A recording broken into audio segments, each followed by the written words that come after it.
Hey everyone, welcome to Simplilearn. Today we will learn the fundamentals of cloud computing and cloud computing service models. That said, if these are the types of videos you would like to watch, then hit the like and subscribe button and the bell icon to get notified. And just a quick info for you.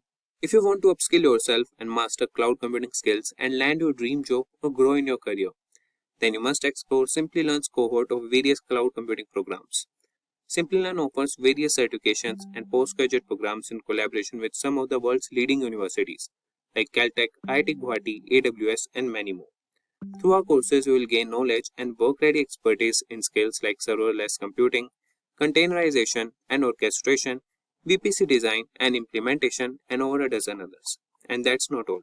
You also get the opportunity to work on multiple projects and learn from industry experts, that is, working in top-tier product companies and academicians from top universities.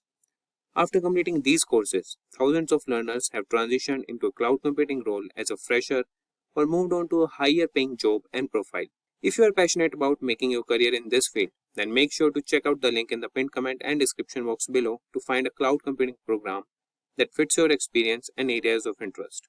Before cloud computing existed, if we need any IT servers or application, let's say a basic web server, it does not come easy. Now here is an owner of a business, and I know you would have guessed it already that he's running a successful business by looking at the hot and fresh brewed coffee in his desk and lots of paperwork to review and approve. Now he had a not only smart looking, but a really smart worker in his office called Mark. And on one fine day, he called Mark and said that he would like to do business online. In other words, he would like to take his business online, and for that, he needed his own website as the first thing. And Mark puts all his knowledge together and comes up with this requirement that his boss would need lots of servers, database, and softwares to get his business online, which means a lot of investment. And Mark also adds that his boss will need to invest on acquiring technical expertise to manage the hardware and software that they will be purchasing, and also to monitor the infrastructure. And after hearing all this, his boss was close to dropping his plan to go online. But before he made a decision, he chose to check if there are any alternatives where he don't have to spend a lot of money and don't have to spend acquiring technical expertise. Now that's when Mark opened this discussion with his boss, and he explained his boss about cloud computing. And he explained his boss the same thing that I'm going to explain to you in some time now about what is cloud computing. What is cloud computing? Cloud computing is the use of a network of remote servers hosted on the internet to store, manage, and process data rather than having all that locally and using local server for that.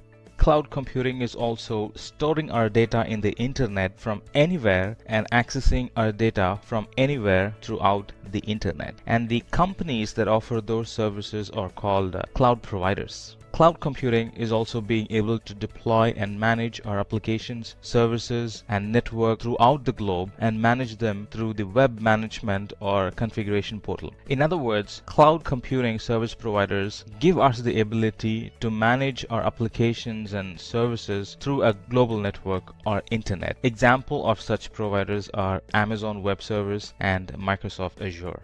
Now that we have known what cloud computing is, let's talk about the benefits of cloud computing. Now I need to tell you, the cloud benefits is what is driving cloud adoption like anything in the recent days. If you want an IT resource or a service now with cloud, it's available for me almost instantaneously, and it's ready for production almost the same time. Now this reduces the go live date, and the product and the service hit the market almost instantaneously compared to the legacy environment. And because of this, the companies have started to generate revenue almost the next day, if not the same day. Planning and buying the right size hardware has always been a challenge in legacy environment, and if you're not careful when doing this, we might need to live with a hardware that's undersized for the rest of our lives. With cloud, we do not buy any hardware, but we use the hardware and pay for the time we use it. If that hardware does not fit our requirement, release it and start using a better configuration and pay only for the time you use that new and better configuration. In legacy environments, forecasting demand is an full-time job. But with cloud, you can let the monitoring and automation tool to work for you and to rapidly scale up and down the resources based on the need of that hour. Not only that, the resources, services,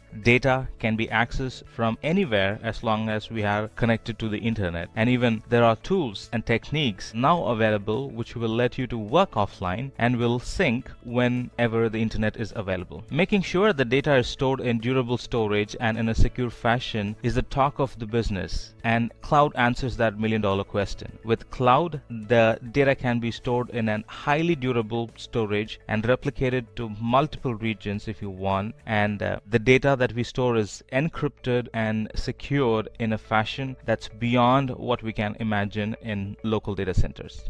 Now let's bleed into the discussion about the types of cloud computing. Very lately, there are multiple ways to categorize cloud computing because it's ever growing. Now we have more categories. Out of all these 6 sort of stand out, categorizing cloud based on deployments and categorizing cloud based on services. And again, under deployments, categorizing them based on how they have been implemented. Is it private, is it public, or is it hybrid? And again, categorizing them based on the service it provides. Is it infrastructure as a service, or is it platform as a service, or is it software as a service? Let's look at them one by one. Let's talk about the different types of cloud based on the deployment models first. In public cloud, everything is stored and accessed in and through the internet, and any internet users with proper permissions can be given access to some of the applications and resources. And in public cloud, we literally own nothing, be it the hardware or software. Everything is managed by the provider. AWS, Azure, and Google are some examples of public cloud. Private cloud, on the other hand, with private cloud, the infrastructure is exclusively for a single organization. The organizations can choose to run their own cloud locally or choose to outsource it to a public cloud provider as managed services. And when this is done, the service, the infrastructure will be maintained on a private network. Some examples are VMware Cloud, and some of the AWS products are very good example for private cloud. Hybrid cloud has taken things to the whole new level. With hybrid cloud, we get the benefit of both public and private cloud. Organizations will choose to keep some of their applications locally, and some of the application will be present in the cloud. One good example is NASA. It uses hybrid cloud. It uses private cloud to store sensitive data and uses public cloud to store and share data which are not sensitive or confidential. Let's now discuss about cloud based on service model. The first and the broader category is infrastructure as a service. Here we would rent the service, network, storage, and we'll pay for them in an hourly basis. But we will have access to the resources we provision, and for some we will have root level access as well. EC2 in AWS is a very good example. It's a VM for which we have root level access to the OS and admin access to the hardware. The next type of service model would be platform as a service. Now, in this model, the providers will give me a pre-built platform where we can deploy our codes and our applications, and they will be up and running. We only need to manage the codes and not the infrastructure. Here in software as a service, the cloud providers sell the end product, which is a software or an application, and we directly buy the software on a subscription basis. It's not the infra or the platform, but the end product or the software or a functioning application, and we pay for the hours we use the software. And in here, the client maintains full control of the software and does not maintain any equipment. Amazon and Azure also sell products that are software as service. This chart sort of explains the difference between the 4 models, starting from on-premises to infrastructure as a service to platform as a service to software as a service. This is self-explanatory that the resource managed by us are huge in on-premises, that towards your left as you watch, and it's little less in infrastructure as a service as we move further towards the right, and further reduced in platform as a service, and there's really nothing to manage when it comes to software as a service because we buy the software, not any infrastructure component attached to it.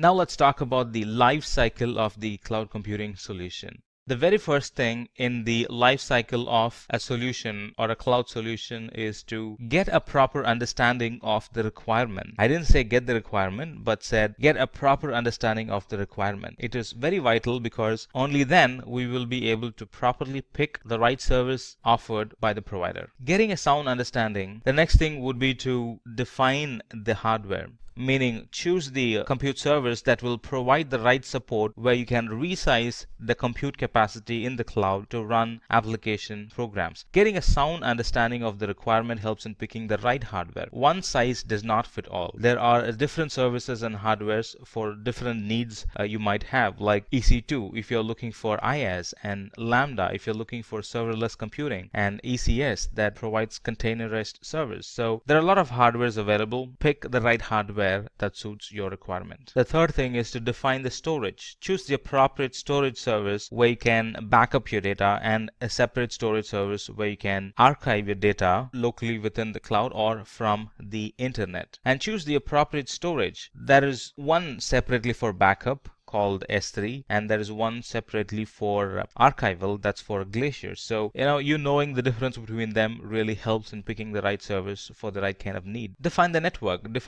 that securely delivers data, video, and applications. Define and identify the network services properly. For example, VPC for network, Route 53 for DNS, and direct connection for private P2P line from your office to the AWS data center. Set up the right security services, IAM for authentication and authorization, and KMS for data encryption at rest. So there are a variety of security products available. We got to pick the right one that suits our need. And there are a variety of deployment and automation and monitoring tools that you can pick from. For example, CloudWatch is for monitoring, autoscaling is for being elastic, and CloudFormation is define the management process and tools. You can have complete control of your cloud environment if you define the management tools which monitors your AWS resources and or the custom applications running on AWS platform. There are a variety of deployment, automation, and monitoring tools you can pick from, like CloudWatch for monitoring, autoscaling for automation, and CloudFormation for deployment. So knowing them will help you in defining the life cycle of the cloud computing solution properly. And similarly, there are a lot of tools for testing a process like CodeStar and CodeBuild and CodePipeline. These are tools with which you can build, test, and deploy your code quickly. And finally, once everything is said and done, pick the analytics service for analyzing and visualizing the data using the analytics services, where we can start querying the data instantly and get a result. Now, if you want to visually view the happenings in your environment, you can pick Athena, and other tools for analytics are EMR, and which is Elastic MapReduce, and Cloud Search. Thanks, guys. Now we have Samuel and Rahul to take us through the full course in which they will explain basic framework of Amazon Web Services and explore all of its important services like EC2, Lambda, S3, IAM, and CloudFormation.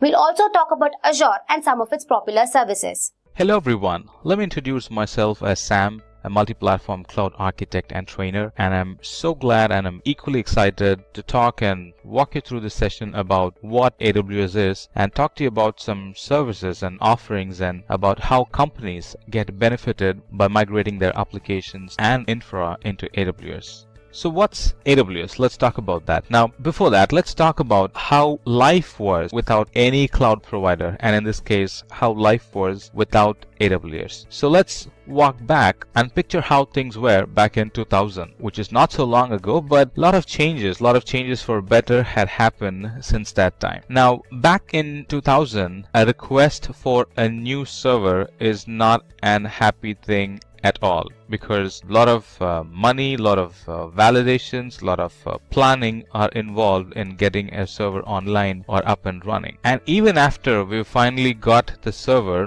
it's not all said and done. There are a lot of optimization optimization that needs to be done on that server to make it worth it and get a good return on investment from that server. And even after we have optimized for a good return on investment, the work is still not done. There will often be a frequent increase and decrease in the capacity, and even news about our website getting popular and getting more hits, it's still an bittersweet experience, because now I need to add more servers to the environment, which means that it's going to cost me even more. But thanks to the present day cloud technology, if the same situation were to happen today, my new server, it's almost ready, and it's ready instantaneously. And with the swift tools and technologies that Amazon is providing in provisioning my server instantaneously and adding any type of workload on top of it and making my storage and server secure, creating a durable storage where data that I store in the cloud never gets lost. With all that features, Amazon has got our back. So let's talk about what is AWS. There are a lot of definitions for it, but I'm going to put together a simple and a precise definition as much as possible. Now, let me iron that out. Cloud still runs on an hardware, right? And there are certain features in that infrastructure, in that cloud infrastructure, that makes cloud, or that makes AWS a cloud provider. Now, we get all the services, all the technologies, all the features, and all the benefits that we get in our local data center, like, security and compute capacity and databases. And in fact, we get even more cool features like content caching in various global locations around the planet. But again, out of all the features, the best part is that we get everything on a pay as we go model. The less I use, the less I pay, and the more I use, the less I pay per unit. Very attractive, isn't it? Right? And that's not all. The applications that we provision in AWS are very reliable because they run on a reliable infrastructure, and it's very scalable because it runs on an on-demand infrastructure, and it's very flexible because of the designs and because of the design options available for me in the cloud. Let's talk about how all this happened. AWS was launched in 2002 after the Amazon, we know as the online retail store, wanted to sell their remaining or unused infrastructure as a service or as an offering for customers to buy and use it from them, sell infrastructure as a service. The idea sort of clicked, and AWS launched their first product in 2006. That's like 4 years after the idea launch. And in 2012, they held a big sized customer event to gather inputs and concerns from customers, and they were very dedicated in making those requests happen. And that habit is still being followed. It's still being followed as reInvent by AWS. And at 2015, Amazon announced its revenue to be 4.6 billion. And in 2015 through 2016, AWS launched products and services that help migrate customer services into AWS. Well, there were products even before, but this is when a lot of focus was given on developing migrating services. And in the same year, that's in 2016, Amazon's revenue was 10 billion. And not the least, as we speak, Amazon has more than 100 products and services available for customers and get benefited from. Alright, let's talk about the services that are available in Amazon. Let's start with this product called S3. Now, S3 is a great tool for internet backup, and it's the cheapest storage option in the object storage category. And not only that, the data that we put in S3 is retrievable from the internet. S3 is really cool. And we have other products like migration and data collection and data transfer products. And here we can not only collect data seamlessly, but also in a real-time way monitor the data or analyze the data that's being received. That there are cool products like AWS data transfers available that helps achieve that. And then we have products like EC2, Elastic Compute Cloud. That's an resizable computer where we can anytime alter the size of the computer based on the need or based on the forecast. Then we have simple notification services, systems and tools available in Amazon to update us with notifications through email or through SMS. Now anything can be sent through email or through SMS if we use that service. It could be alarms or it could be service notifications if you want, stuff like that. And then we have some security tools like KMS, Key Management System, which uses AES 256-bit encryption to encrypt our data at rest. Then we have Lambda, a service for which we pay only for the time in seconds it takes to execute our code, and we're not paying for the infrastructure here. It's just the seconds the program is going to take to execute the code. If it's a short program, we'll be paying in milliseconds. If it's a bit bigger program, we'll be probably paying in 60 seconds or 120 seconds. But that's lot cheap, lot simple, and lots cost effective as against paying for service on an hourly basis, which a lot of other services are. Well, that's cheap, but using Lambda is a lot cheaper than that. And then we have services like Route 53, a DNS service in the cloud. And now I do not have to maintain an DNS account somewhere else and my cloud environment with AWS. I can get both in the same place.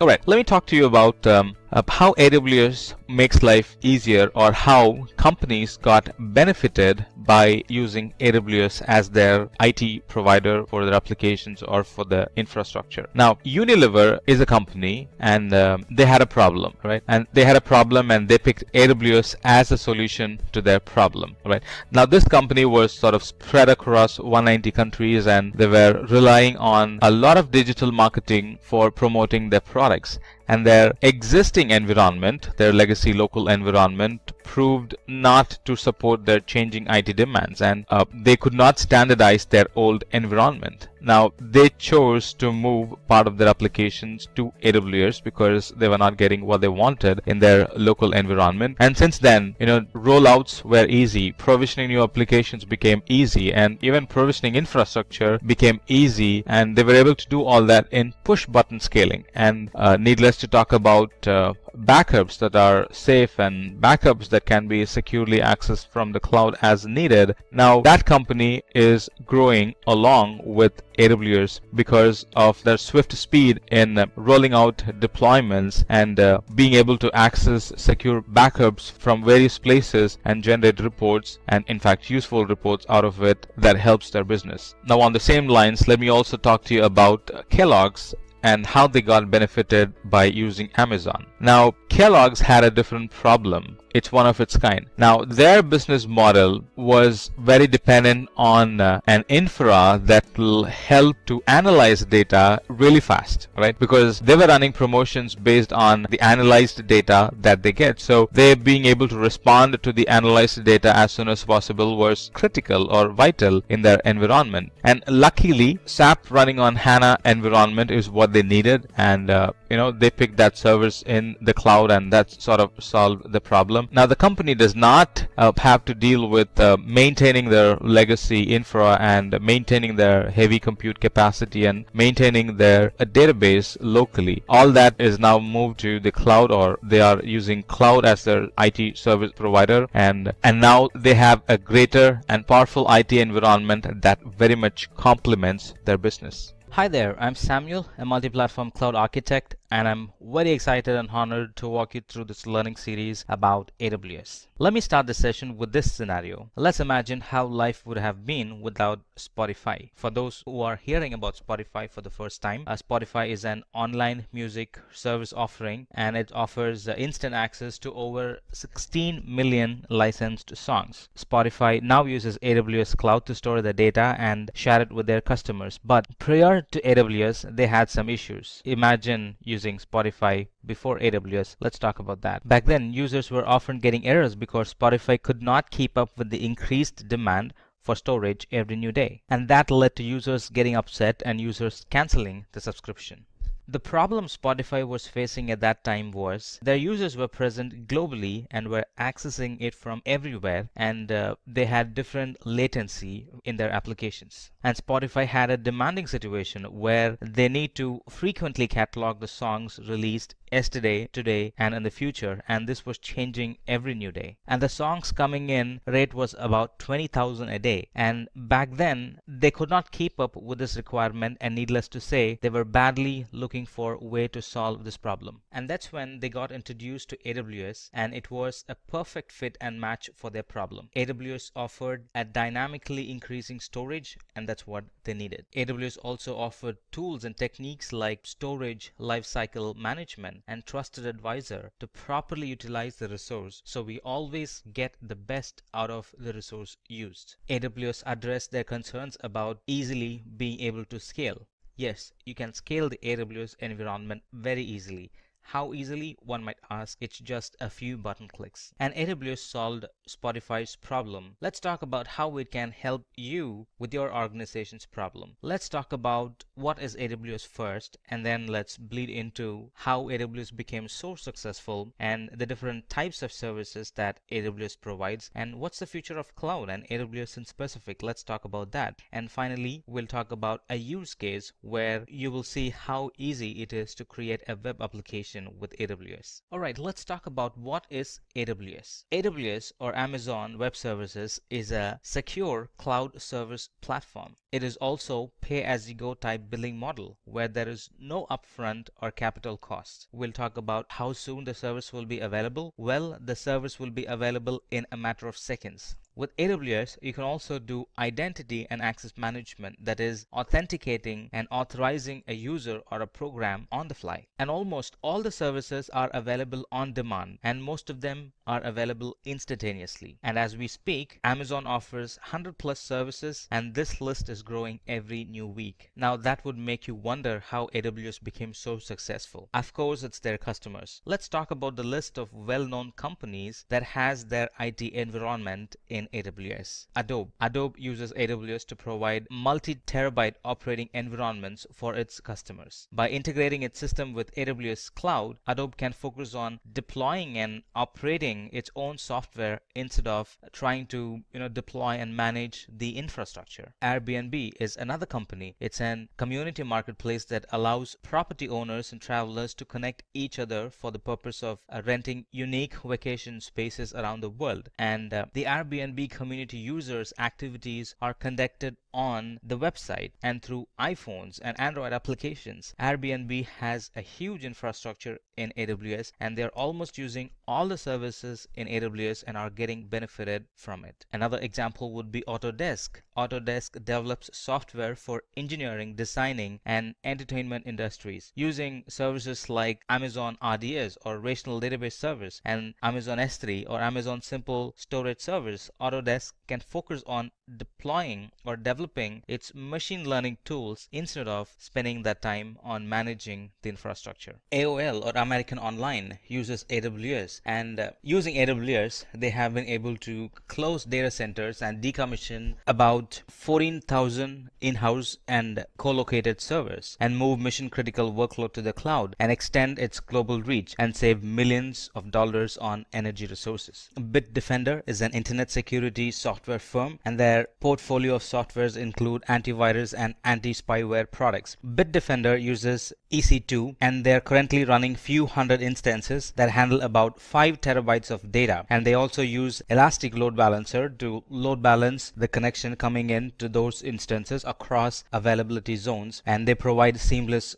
global delivery of service because of that. The BMW Group, it uses AWS for its new connected car application that collects sensor data from BMW 7 series cars to give drivers dynamically updated map information. Canon's Office Imaging Products division benefits from faster deployment times, lower cost, and global reach by using AWS to deliver cloud-based services such as mobile print. The Office Imaging Products division uses AWS such as Amazon S3 and Amazon Route 53, Amazon CloudFront, and Amazon IAM for their testing, development, and production services. Comcast, it's the world's largest cable company and the leading provider of internet service in the United States. Comcast uses AWS in a hybrid environment. Out of all the other cloud providers, Comcast chose AWS for its flexibility and scalable hybrid infrastructure. Docker is a company that's helping redefine the way developers build, ship, and run applications. This company focuses on making use of containers for this purpose. And in AWS, the service called the Amazon EC2 Container Service is helping them achieve it. The ESA, or European Space Agency, although much of ESA's work is done by satellites,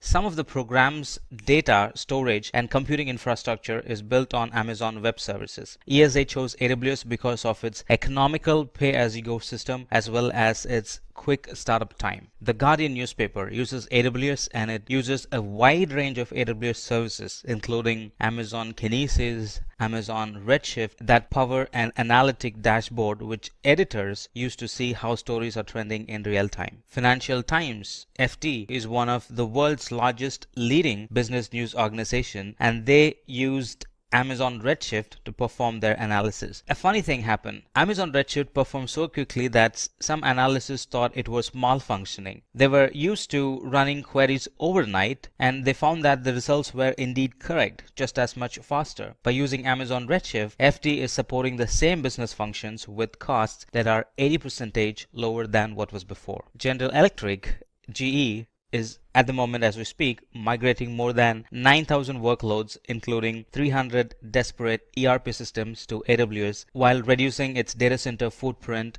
from 34 to 4 over the next 3 years.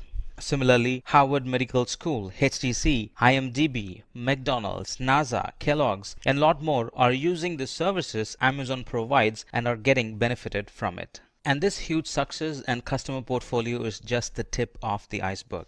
And if we think why so many adapt AWS, and if we let AWS answer that question, this is what AWS would say. People are adapting AWS because of the security and durability of the data, and end-to-end privacy and encryption of the data and storage. Experience. We can also rely on AWS way of doing things by using the AWS tools and techniques and suggested best practices built upon the years of experience it has gained. Flexibility. There is a greater flexibility in AWS that allows us to select the OS, language, and database. Easy to use. Swiftness in deploying. We can host our applications quickly in AWS, be it a new application or migrating an existing application into AWS. Scalability. The application can be easily scaled up or scaled down depending on the user requirement. Cost saving. We only pay for the compute power, storage, and other resources you use, and that too without any long-term commitments. Now let's talk about the different types of services that AWS provides. The services that we talk about fall in any of the following categories you see, like compute, storage, database, security, customer engagement, desktop and streaming, machine learning, developers tools, stuff like that. And if you do not see the service that you're looking for, it's probably is because AWS is creating it as we speak. Now let's look at some of them that are very commonly used. Within compute services, we have Amazon EC2, Amazon Elastic Beanstalk, Amazon Lightsail, and Amazon Lambda. Amazon EC2 provides compute capacity in the cloud. Now this capacity is secure and it is resizable based on the user's requirement. Now look at this. The requirement for the web traffic keeps changing, and behind the scenes in the cloud, EC2 can expand its environment to 3 instances, and during no load, it can shrink its environment to just 1 resource. Elastic Beanstalk, it helps us to scale and deploy web applications, and it's made with a number of programming languages. Elastic Beanstalk is also an easy to use service for deploying and scaling web applications and services deployed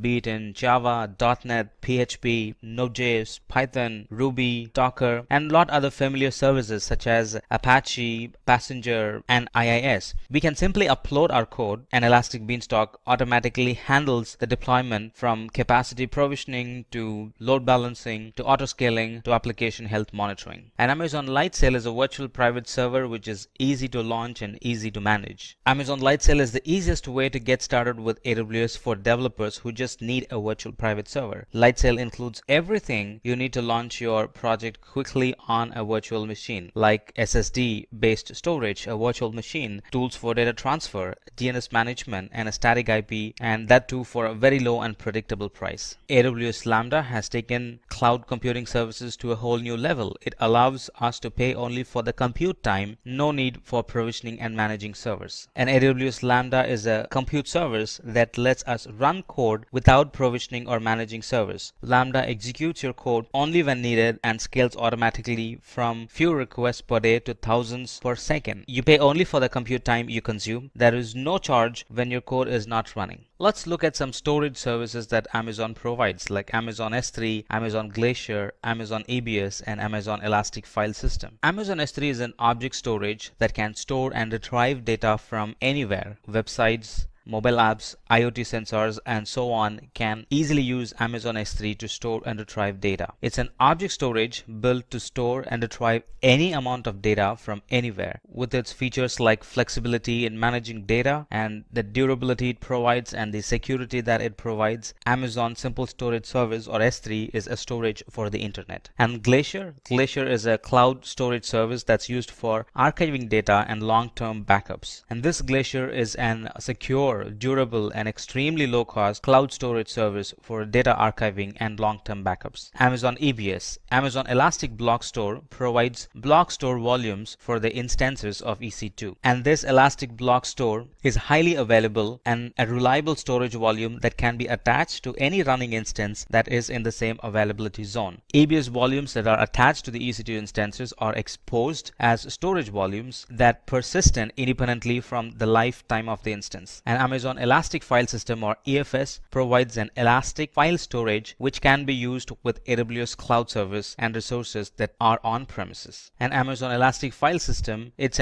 simple, it's scalable, it's an elastic file storage for use with Amazon Cloud Services and for on-premises resources. It's easy to use and offers a simple interface that allows you to create and configure file systems quickly and easily. Amazon File System is built to elastically scale on demand without disturbing the application, growing and shrinking automatically as you add and remove files, so your application have the storage they need and when they need it. Now let's talk about databases. The two major database flavors are Amazon RDS and Amazon Redshift. Amazon RDS, it really eases the process involved in setting up, operating, and scaling a relational database in the cloud. Amazon RDS provides cost-efficient and resizable capacity while automating time-consuming administrative tasks such as hardware provisioning, database setup, patching, and backups. It sort of frees us from managing the hardware and sort of helps us to focus on the application. It's also cost effective and resizable, and it's also optimized for memory, performance, and input and output operations. Not only that, it also automates most of the services like taking backups, monitoring, stuff like that. It automates most of those services. Amazon Redshift. Amazon Redshift is a data warehousing service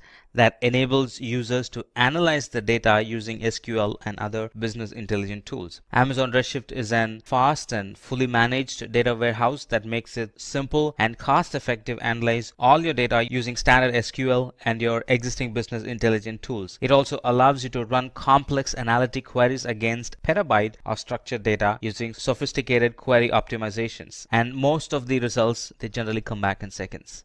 Alright, let's quickly talk about some more services that AWS offers. There are a lot more services that AWS provides, but we're going to look at some more services that are widely used. AWS Application Discovery Services help enterprise customers plan migration projects by gathering information about their on-premises data centers. Planning a data center migration can involve thousands of workloads. They are often deeply interdependent. Server utilization data and dependency mapping are important early first step in migration process. And this AWS Application Discovery Service collects and presents configuration, usage, and behavior data from your servers to help you better understand your workloads. Route 53, it's a network and content delivery service. It's an highly available and scalable cloud domain name system or DNS service. And Amazon Route 53 is fully compliant with IPv6 as well. Elastic Load Balancing, it's also a network and content delivery service. Elastic Load Balancing automatically distributes incoming application traffic across multiple targets such as Amazon EC2 instance, containers, and IP addresses. It can handle the varying load of your application traffic in a single availability zones and also across availability zones. AWS Auto Scaling, it monitors your application and automatically adjusts the capacity to maintain steady and predictable performance at a lowest possible cost. Using AWS Autoscaling, it's easy to set up application scaling for multiple resources across multiple services in minutes. Autoscaling can be applied to web services and also for DB services. AWS Identity and Access Management, it enables you to manage access to AWS services and resources securely. Using IAM, you can create and manage AWS users and groups and use permissions to allow and deny their access to AWS resources. And moreover, it's a free service. Now let's talk about the future of AWS. Well, let me tell you something.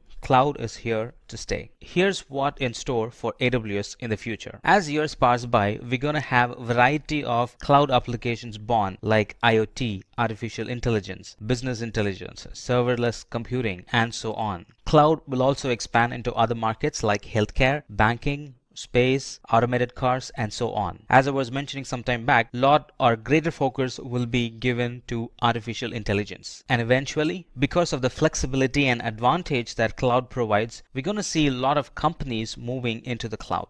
Alright, let's now talk about how easy it is to deploy an web application in the cloud. So the scenario here is that our users like a product and we need to have a mechanism to receive input from them about their likes and dislikes and give them the appropriate product as per their need. Alright, though the setup and the environment, it sort of looks complicated, we don't have to worry because AWS has tools and technologies which can help us to achieve it. Now we're going to use services like Route 53, services like CloudWatch, EC2, S3, and a lot more, and all these put together are going to give an application that's fully functionable and an application that's going to receive the information like using the services like Route 53, CloudWatch, EC2, and S3. We're going to create an application and that's going to meet our need. So back to our original requirement, all I want is to deploy a web application for a product that keeps our users updated about the happenings and the new comings in the market. And to fulfill this requirement, here is all the services we would need. EC2 here is used for provisioning the computational power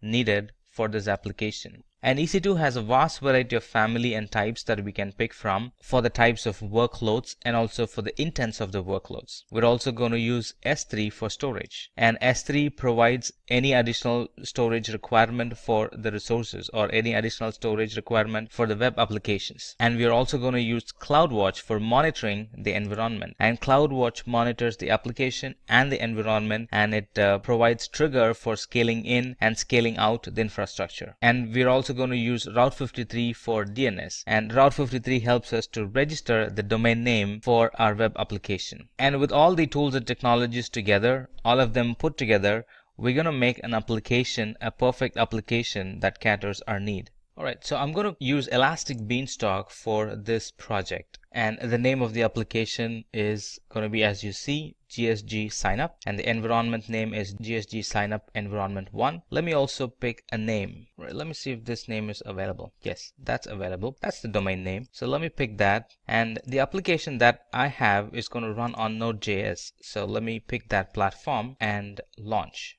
Now, as you see, Elastic Beanstalk, this is going to launch an instance. It's going to launch the monitoring setup or the monitoring environment. It's going to create a load balancer as well, and it's going to take care of all the security features needed for this application.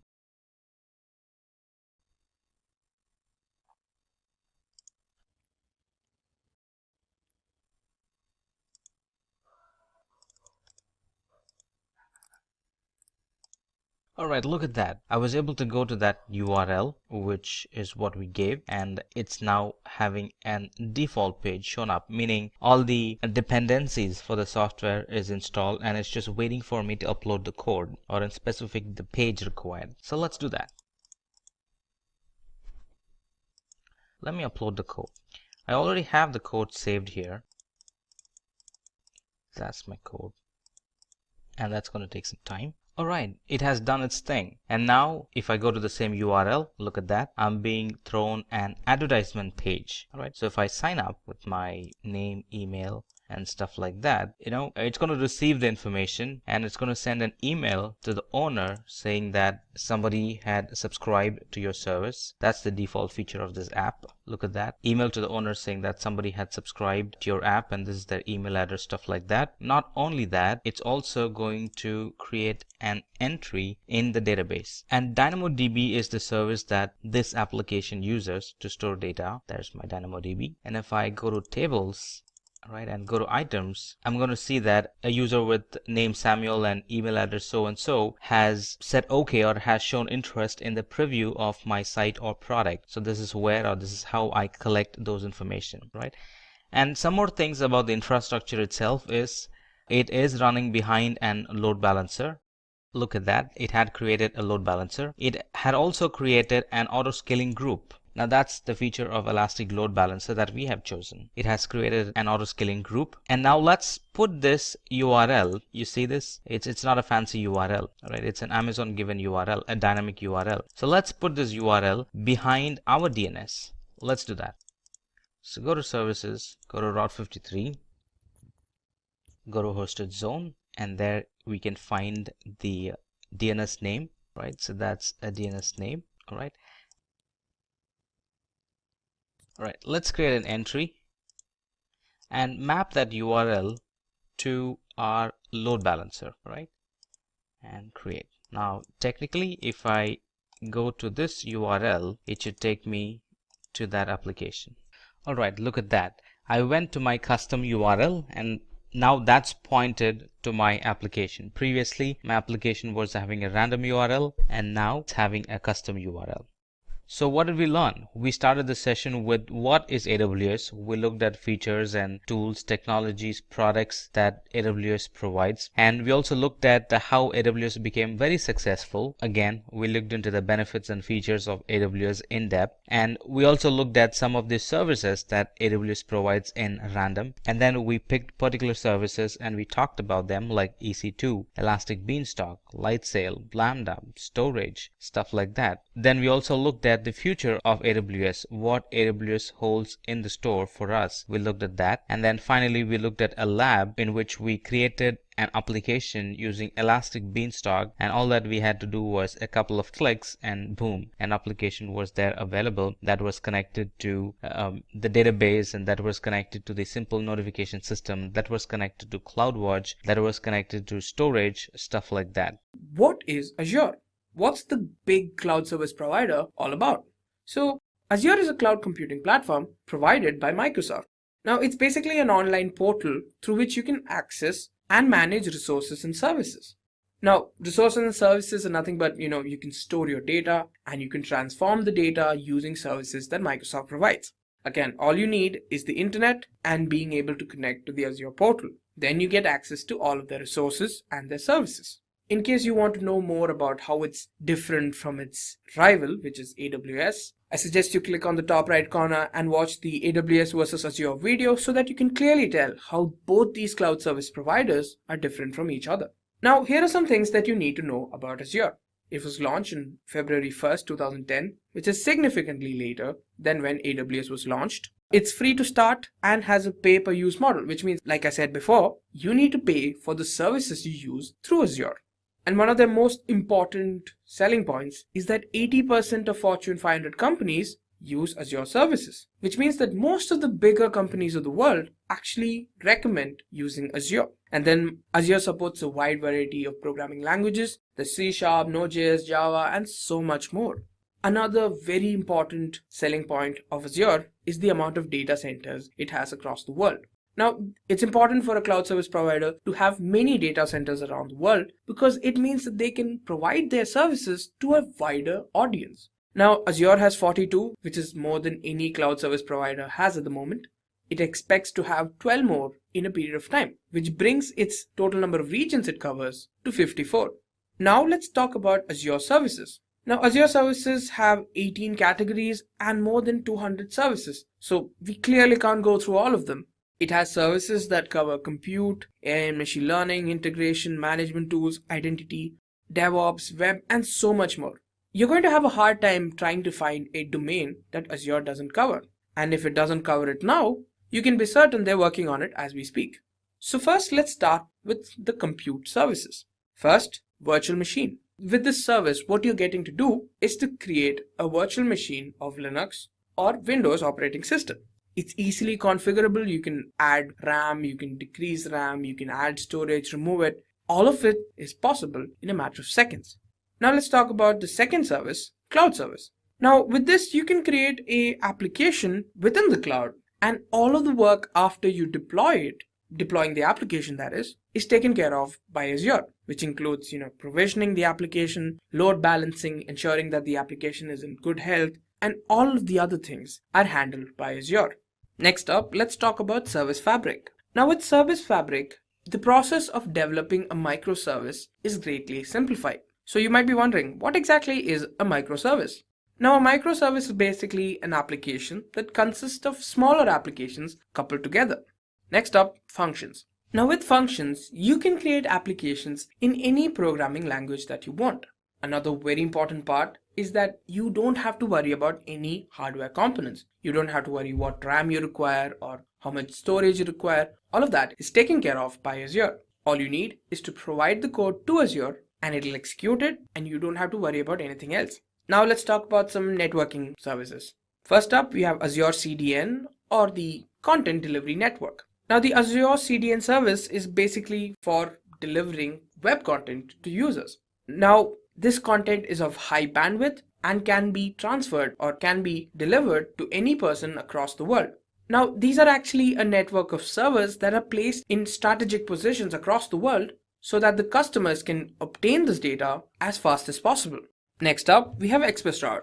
Now with this, you can actually connect your on-premise network onto the Microsoft cloud or any of the services that you want through a private connection. So the only communication that happens is between your on-premise network and the service that you want. Then you have virtual network. Now with virtual network, you can have any of the Azure services communicate with each other in a secure manner, in a private manner. Next, we have Azure DNS. So Azure DNS is a hosting service which allows you to host their DNS or domain name system domains in Azure. So you can host your application using Azure DNS. Now for the storage services. First up, we have disk storage. With disk storage, you're given a cost-effective option of choosing HDD or solid-state drives to go along with your virtual machines based on your requirements. Then you have blob storage. Now, this is actually optimized to ensure that they can store massive amounts of unstructured data, which can include text data or even binary data. Next, you have file storage, which is a managed file storage and can be accessible via the SMB protocol or the server message block protocol. And finally, you have queue storage. Now with queue storage, you can provide durable message queuing for an extremely large workload. And the most important part is that this can be accessed from anywhere in the world.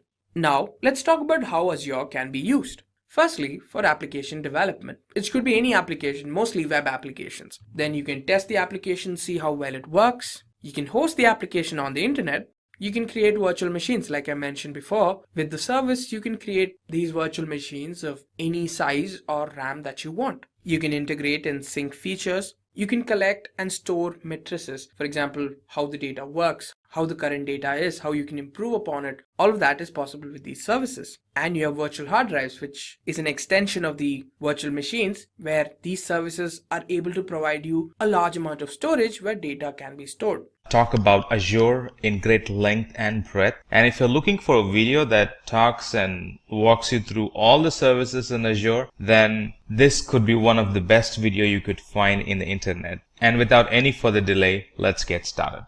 Everybody likes stories, so let's get started with a story. In a city not so far away, a CEO had plans to expand his company globally and called one of his IT personnel for an IT opinion. And this guy has been in the company for a long time and is very seasoned with the company's infra. And he nicely answered the questions with what he foresaw. And he said, I have a good news and a bad news for us to go global.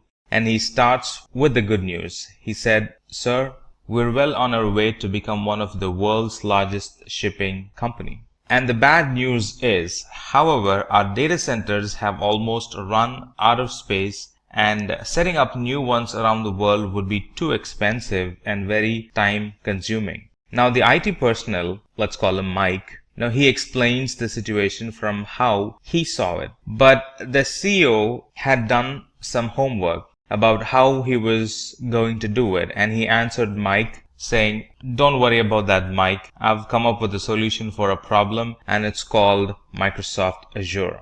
Well, Mike is an hard-working and honest IT professional working for that company, but he did not spend time on learning the latest technologies. And he asked this question very honestly: "Oh, how does it solve a problem?" And the CEO begins to explain Azure to Mike, and he starts with what is cloud computing, and then he goes on and talks about Azure and the services offered by Azure and why Azure is better than the other cloud providers, and what are the great companies that uses Azure and how they got benefited out of it. And then he winds it all up with the use cases of Azure.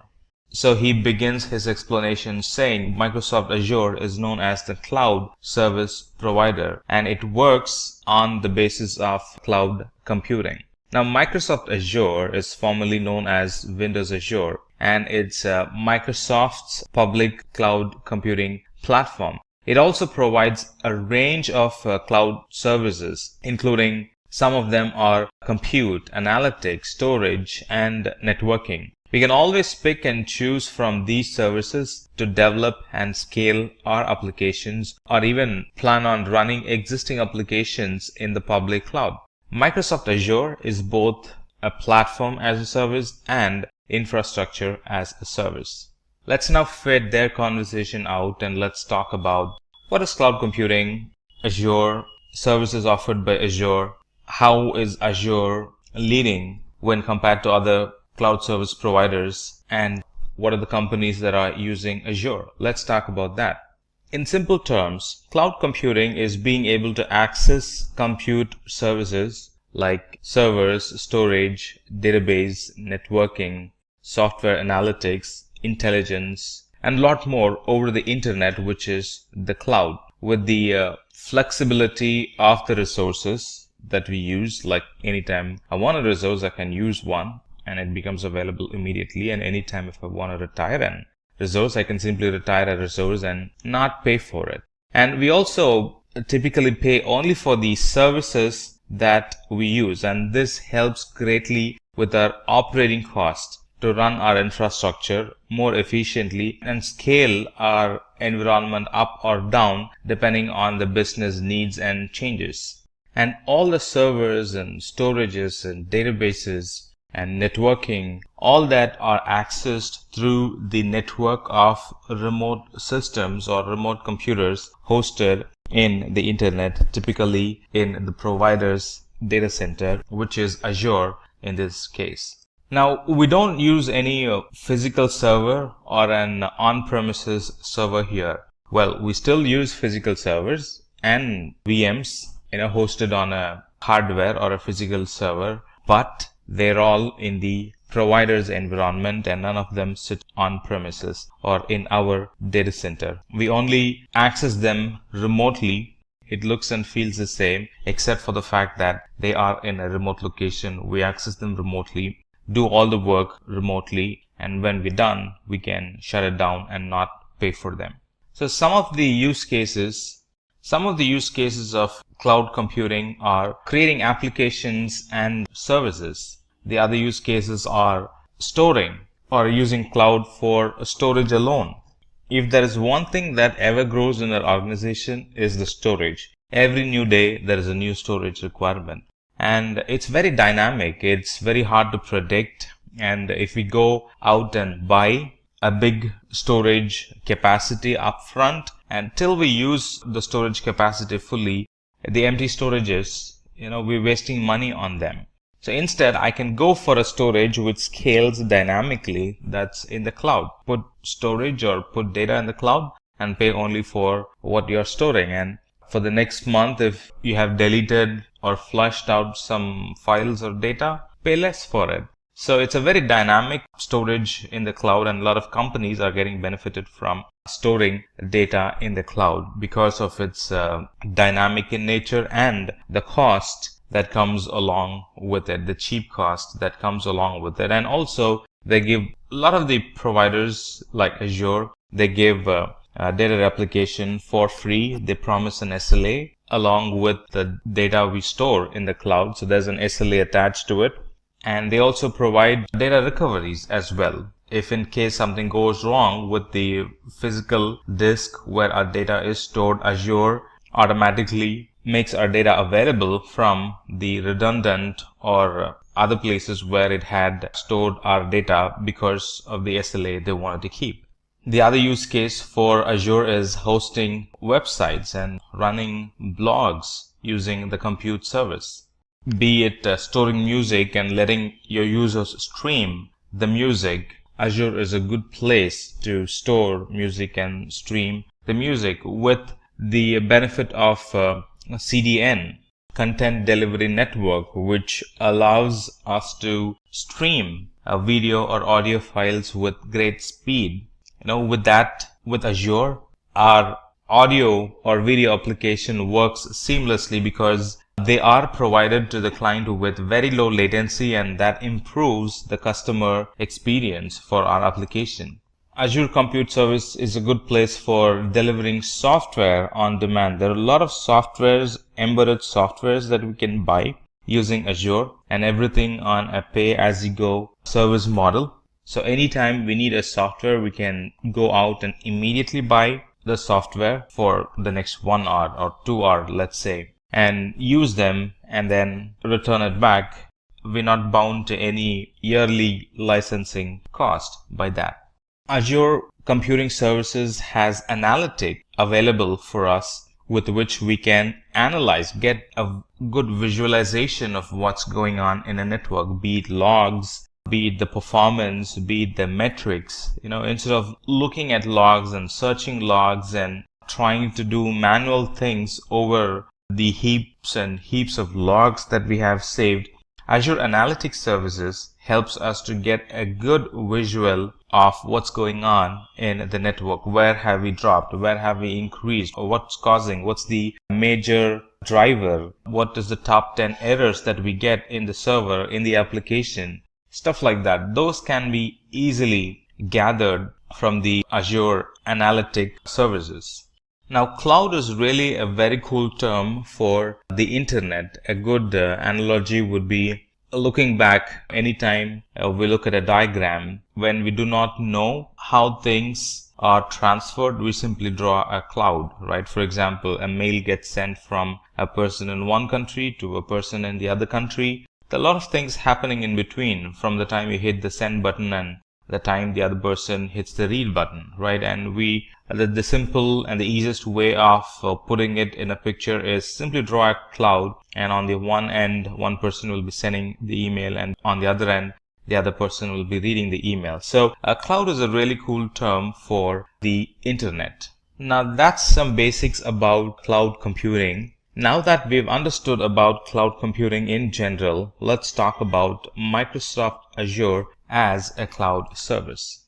Now, Microsoft Azure is a set of cloud services to build, manage, and deploy applications on a network with the help of Microsoft Azure's frameworks. Now, Microsoft Azure is a computing service created by Microsoft basically for building, testing, deploying, and managing applications and services through a global network of Microsoft managed data centers. Now, Microsoft Azure provides SaaS, which is software as a service, and PaaS, which is platform as a service, and IaaS, infrastructure as a service, and they support many different programming languages, tools, and framework. And those tools and framework include both Microsoft specific and third-party software. Now let me pick and talk about a specific service. For example, management. Azure Automation provides a way for us to automate the manual, long running and frequently repeated tasks that are commonly performed tasks both in cloud and enterprise environment. It saves us a lot of time and increases the reliability, and it kind of gives a good administrative control and even schedules the task automatically to be performed on a regular basis. To give you a quick history of Microsoft Azure, it was launched on 1st February 2010, and it was awarded, or it was called an industry leader for infrastructure and platform as a service by Gartner. Now, Gartner is the world's leading research and advisory company. This Microsoft Azure supports a number of programming languages like C#, Java, and Python. All these cool services we get to use and pay only for how much we use. For example, if we use for an hour, we only get to pay for an hour, even the costliest system available. And if we use them for an hour, we only pay for that particular hour, and then we're done. No more billing on the resource that we have used. Microsoft Azure has spread itself more than 50 regions around the world. So it's quite easy for us to pick a region and start provisioning and running our applications probably from day one, because the infrastructure and the tools and technologies needed to run our application are already available. All that we have to do is commit the code in that particular region or build an application and launch it in that particular region, and they become live starting day one. Now, because we have 50 regions around the world, we can very carefully design our environment to provide low latency services to our customers. All right. Instead of in traditional data center, let's say, customers will have to, or their request will have to travel all the way around the globe to reach a data center which lives in the other side of the planet. And this adds more latency to it, and it is really not feasible to build a data center near each customer location because of the cost involved. But with Azure, it's possible. Azure already has data centers around the world, and all that we have to do is just pick a data center, build an environment there. They're available starting day one, number one, and also the cost is considerably saved because we are using a public cloud instead of an physical infrastructure to serve those customers from a very local location. And the services that Azure is offering is ever increasing. As of now, as we speak, we have like 200 plus services offered, and they span through different domain or different platform or different technologies available within the Azure console portal. Now, we're going to talk about that later in this section, so hold your breath till we talk about it. But for now, just know that we have like 200 plus services offered by Azure. Let's now talk about different services in Azure, starting with artificial intelligence plus machine learning, where we have a lot of tools and technologies. So the wide variety of services available in Azure includes artificial intelligence plus machine learning plus analytic services to get or to give us a good visual of how the data or how the application is performing, or the type of the category of data stored, and to read from the logs. And variety of compute services, different VMs with different size and different operating systems, different containers available, different type of databases available, a lot of developer tools that are available for us, and identity service to manage our users in the Azure cloud. And those users can be integrated or federated with, let's say, Google, Facebook, LinkedIn. So there are some external federation services. They can be used to integrate with our identity system. IoT services, IoT tools and technologies available, and management tools to manage the users. Creating identity is one, and then managing them on top of it is a totally different thing. And we have tools, technologies to manage the users. Cool services for data migration. Data migration is now made simple. Tools and technologies available for mobile application development, and I can plan my own network in the cloud with the networking services. I can implement my own security, both Azure provided and third-party security services on Azure cloud. That's now possible, and a lot of storage options available in the cloud. So these are just a glimpse of the big list of services available in Azure cloud. So that was a glimpse of what's available in the cloud. Let's talk about the services in specific. Let's take compute for example.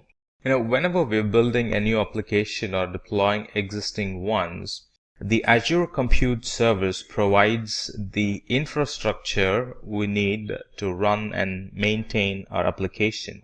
We can easily tap in the capacity that Azure Cloud Service has, and we can scale our compute requirement on demand.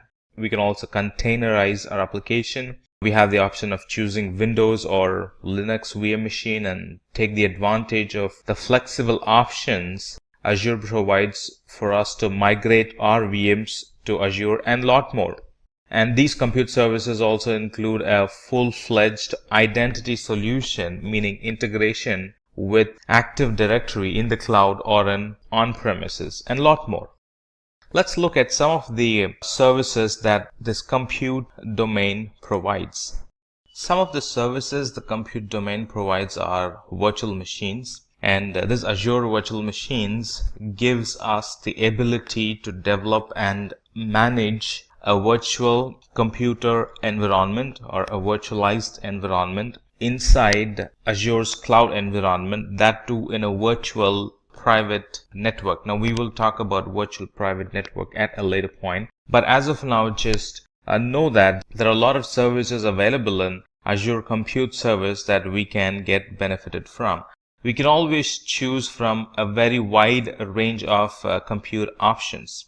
For example, we have an option to choose the operating system. We have the option to choose whether the system should be in on-premises or in the cloud, or do we want to maintain the environment both in on-premises and in the cloud. We have the option of choosing the operating system, whether we want to use our own operating system with some software attached to it, or do we want to go and buy the operating system from the cloud, from Azure Marketplace. And these are just a few of the options available for us when we want to buy the compute environment. And these compute environments are easily scalable, meaning we can easily scale our VM instances from one instance to thousands of virtual machines in a matter of minutes, or simply put, in a couple of button clicks.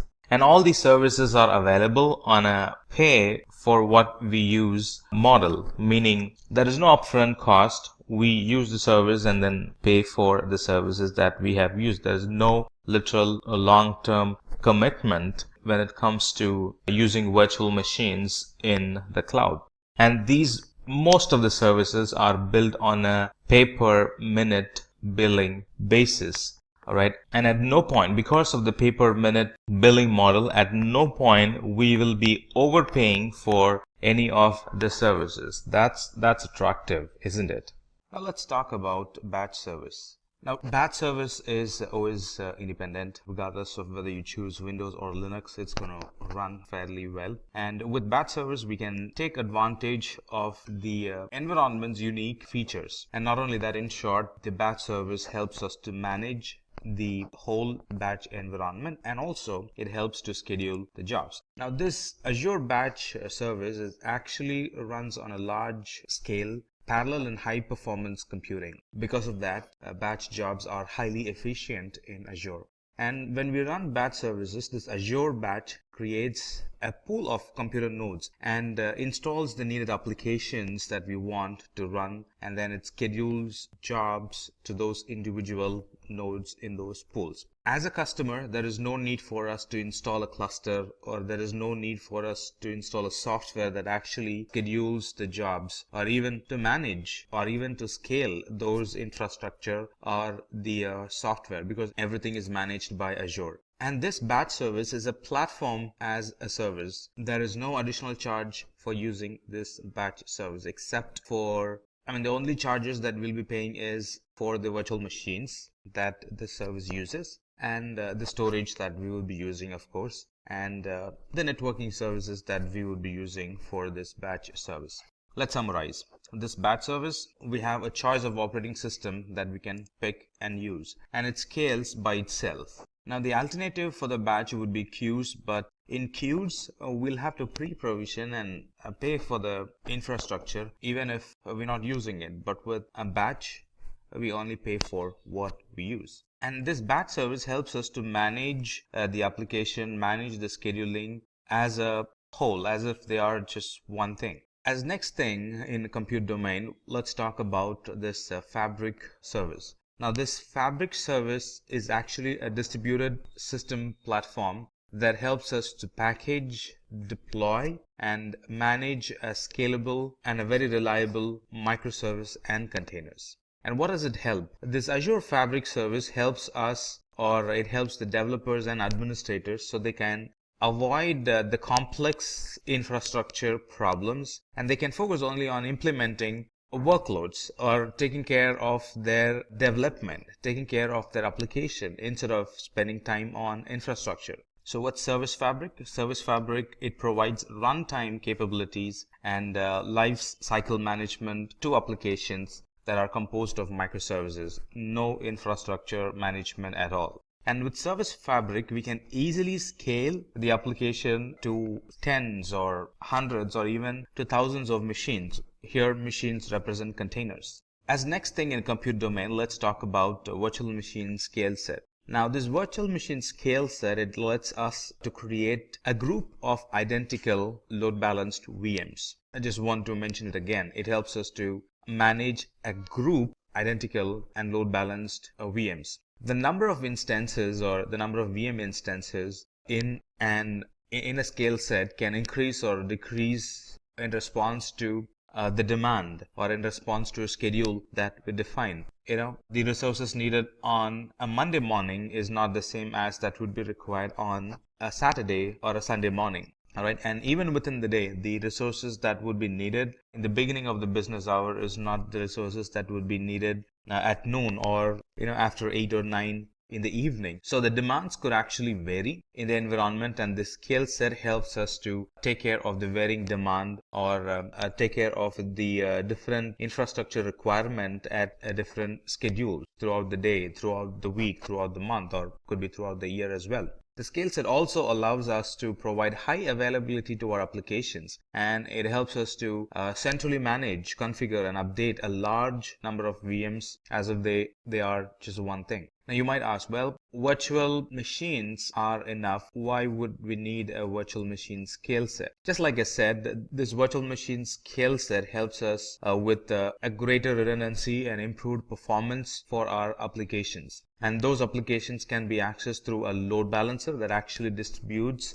the requests to the application instances. So in a nutshell, this virtual machine scale set, it helps us to create a large number of identical virtual machines, number one. And with scale set, we can increase or decrease the virtual machines. With virtual machine scale set, we can centrally manage and configure and update a big group of VMs. And it's a great use case when it comes to big data or container workloads. As next thing in compute domain, let's talk about cloud services. Now this Azure Cloud Service is actually a platform as a service, and it's very friendly. In fact, it is designed for applications that support scalability or an application that requires scalability or reliability, and on top of it, you want them to be very inexpensive to operate. So Azure Cloud Service provides all these. So where would this cloud service run? Well, it runs on a VM, but it's a platform as a service. VMs are infrastructure as a service, and when we run applications on VM through cloud service, it becomes platform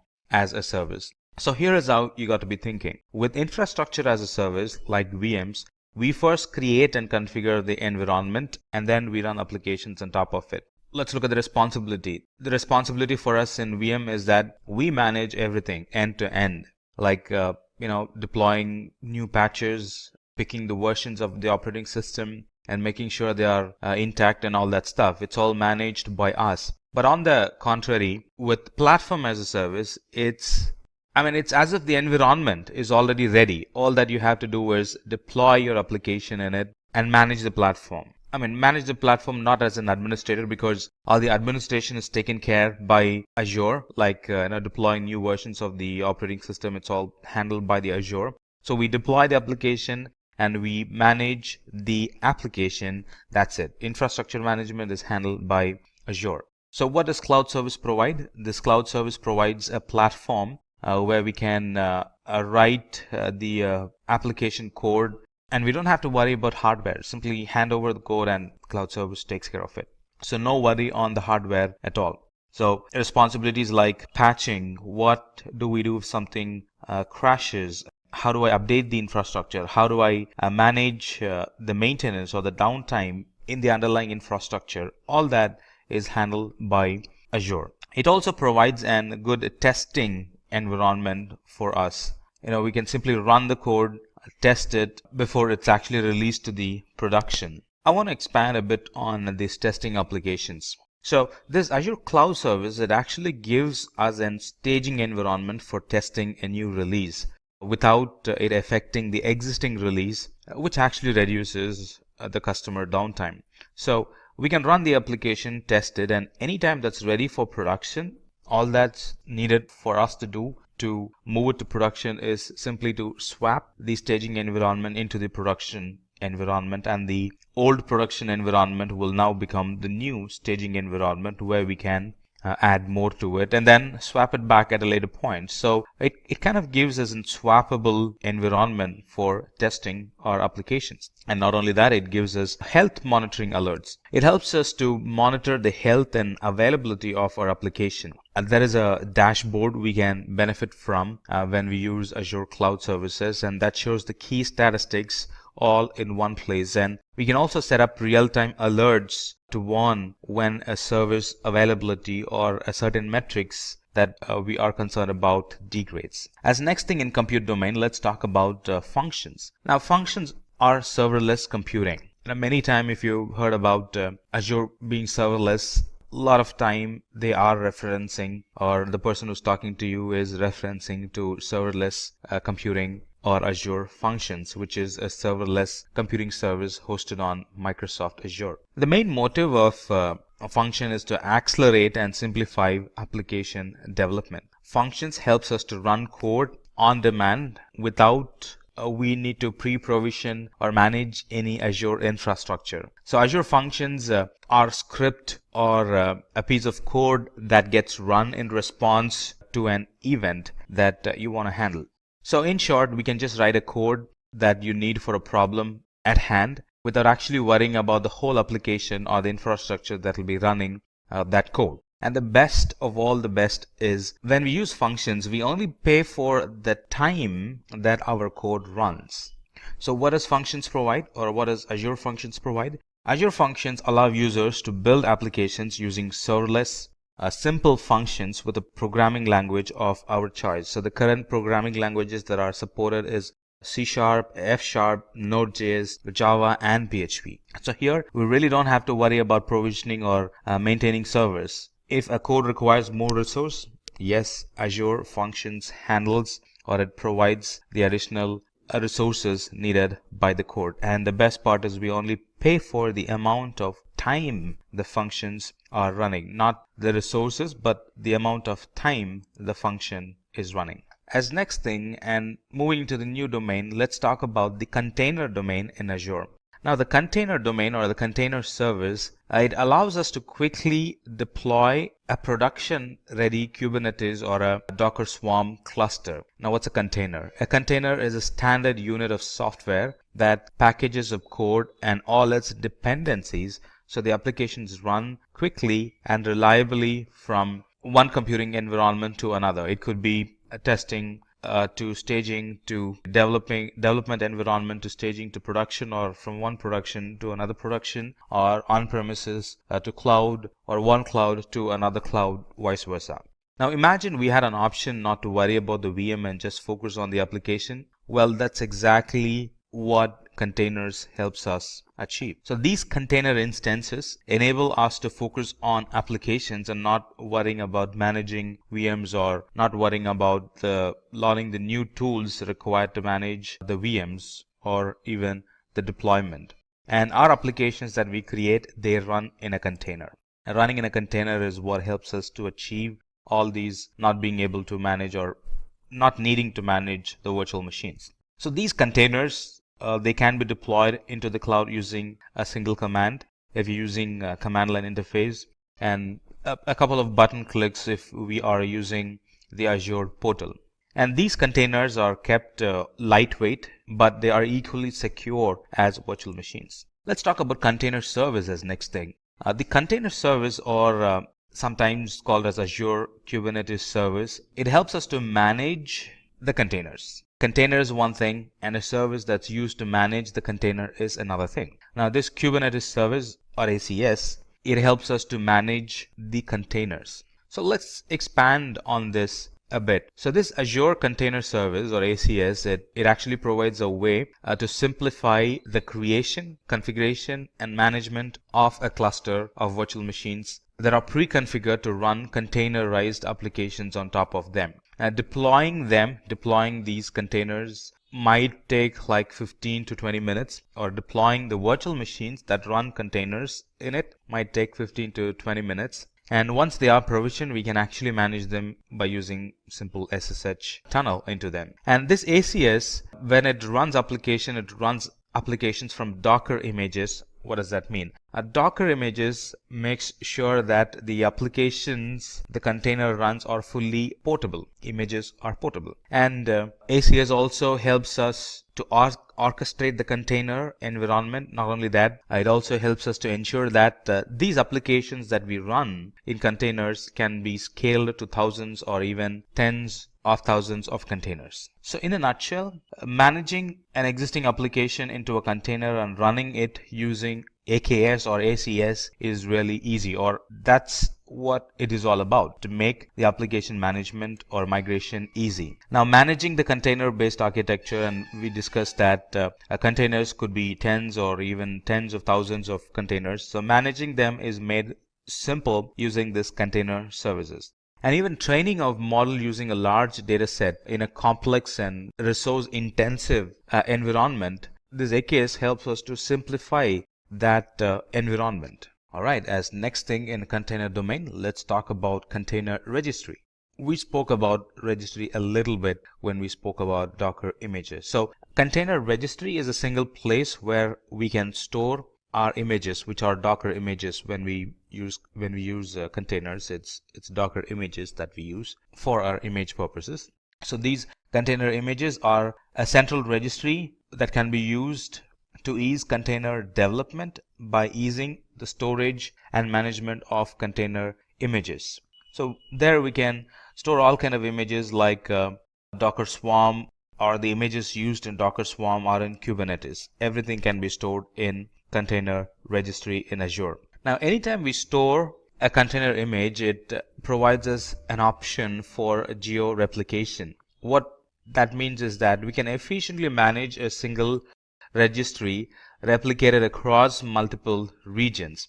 Now, these geo-replication, it actually enables us to manage global deployments, assuming we are having an environment that requires a global deployment.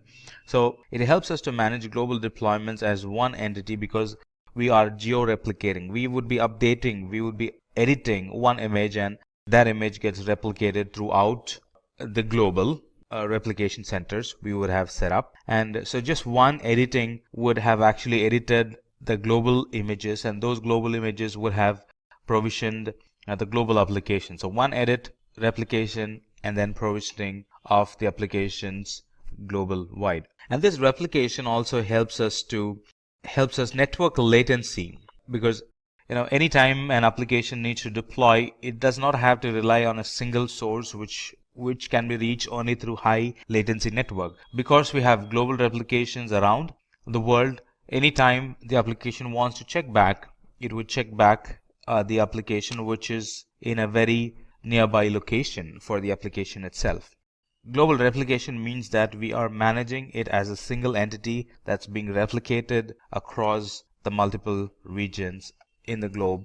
As next thing in our learning, let's talk about Azure databases. Now, this Azure databases are relational In fact, they have many flavors in them. We're going to look at different flavors, SQL, NoSQL, cache type of database that Azure offers. So we're going to learn one at a time, or we're going to learn one by one. So this Azure SQL database is a relational database. In fact, it's a relational database as a service. It's managed by Azure. We don't get to do a lot of management in it. So it's a relational database as a service based on Microsoft SQL Server database engine. And this database is a high performance database. It is very reliable and it's very secure as well. And this high reliability, high performance, and for this high security, we really don't have to do anything. It comes along with it, and it's managed by Azure. And there are two things that I definitely need to mention about Azure SQL database. That is, it's an intelligent service, number one. It's fully managed by Azure. And it also has this one good thing, which is it has built-in intelligence that learns app patterns and adapts to maximize performance and reliability and data protection of the application. That's something that's not found in many of the other cloud providers that I'm aware of. So I thought I'll mention it. So it uses built-in intelligence to learn about the user's database patterns and helps improve performance and protection. And migration or importing data is very easy when it comes to Azure SQL database. So it can be readily or immediately used for analytic reporting and intelligent applications in Azure. As next thing, let's talk about Azure Cosmos DB. Now, Azure Cosmos DB is a database service that is for NoSQL type, and it's created to provide low latency and an application that scales dynamically or that scales rapidly. Now, this Azure Cosmos DB is a globally distributed service, and it's a multi-model database. This can be provisioned in a click of a button. That's all we got to do if we need to provision an Azure Cosmos DB in the Azure. It helps with scaling the database. We can elastically and independently scale throughput and storage across this database and in any of the Azure geographic regions. It provides a good throughput, it provides good latency, it provides good availability, and it provides, or Azure promises, a comprehensive SLA that no other database can offer. That's the best part about Cosmos DB. So this Cosmos DB was built with global distribution in mind, and it's built with the horizontal scale in mind. And all this we can use by only paying for what we have used. And remember, the difference between Azure Cosmos DB and the SQL database is that Azure Cosmos DB supports NoSQL, whereas SQL doesn't. Alright, few other things about Azure Cosmos DB is it allows users to use key value graph, column, family, and document data. It also gives users a number of API options like SQL, JavaScript, MongoDB, and few others that you might want to check in the document at the time of reading. And the best part here is that all that we mentioned, we get to use only by paying for the amount of storage and throughput that are required. And the storage and the throughput can be elastically scaled based on the requirement of that R. Alright, let's talk about Redis Cache. Discussion about Azure database won't be complete without we talking about Redis Cache. Now, Redis Cache is a secure data cache. It's also sometimes called as messaging broker that provides high throughput and low latency access to data for the applications. Now, Redis Cache is based on a popular open source caching product, which is Redis, sometimes called as Redis Cache. Now, what's the use case? It's typically used to cache to improve the performance and scalability of a system that rely heavily on backend data stores. Now, performance when we use Redis Cache is improved by temporarily copying the frequently accessed data to a fast storage located very close to the application. Now, with Redis Cache, this fast storage is located in memory with Redis Cache instead of being loaded from the actual disk in the database itself. Now, this Redis Cache can also be used as an in-memory data structure store. Not only that, it can be used as a distributed non-relational database and a message broker. So there are a variety of use cases for this Redis Cache. And by using Redis Cache, the application performance is improved by taking advantage of the low latency and the high throughput performance that this Redis cache engine provides. So to summarize, this Redis cache, when we use Redis cache, data is stored in the memory instead of the disk to ensure that there is high throughput and low latency when the application needs to read the data. It provides various levels of scaling without any downtime or interference. Now this Redis cache is actually backed by Redis server, and it supports a string, hashes, linked list, and various other data structures. Now let's talk about security and identity services. Now identity management in specific is a process of authenticating first and then authorizing using security principles. Now not only that, identity management involves controlling information about those principal identities. You might ask, now what's a principal identity? Now identity or principal identity are services, applications, users, groups, and a lot more. The speciality about this identity management is that it not only helps authenticate and authorize principals in cloud, it also helps authenticate and authorize principals or resources on premises, especially when you run an hybrid cloud environment. So all these services and features that this identity management helps us to get additional level of validation, like identity management can provide multi-factor authentication. It can provide access policies based on condition, a permit or deny based on condition. It can also monitor suspicious activity, and not only that, it can also report it. It can also help generate alerts for potential security issues, and in a way to mitigate it, can send us an alert so we can get involved and prevent a security accident from happening. So let's talk more about identity management. So some of the services under security and identity management are Azure Security Center. Now this Azure Security Center provides security management and threat protection across the workloads in both cloud and in the hybrid environment. It helps control user access and application control to stop any malicious activity if present. It helps us to find and fix vulnerabilities before they can be even exploited. It integrates very well with analytic methods that helps us to identify, or it gives us the intelligence to identify or detect attacks and prevent them before it can actually happen. And it also works seamlessly with hybrid environments. So you don't have to have one policy for on-premises and one policy for the cloud. It's now a unified service both for on-premises and the cloud. The next service in security and identity would be Key Vault. Now a Key Vault is a service or a feature that helps safeguard the cryptographic keys and any other secrets used by the cloud applications and the services. In other words, this Azure Key Vault is a tool for securely storing and accessing the secrets of the environment, the secret keys. Now, a secret is anything that you really want to have a very tight control access, like the certificates, like the passwords, stuff like that.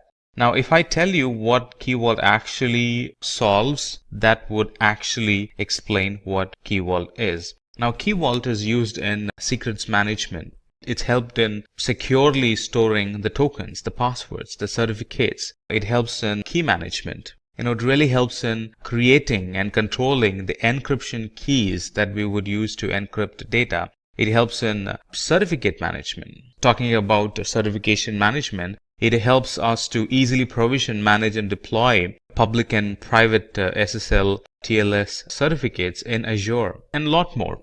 So in a nutshell, this Key Vault, it provides users the ability to provision new vaults and keys in just a matter of minutes. All that in a single command, or all that in a couple of button clicks. It also helps users to centrally manage their keys, secrets, and policies.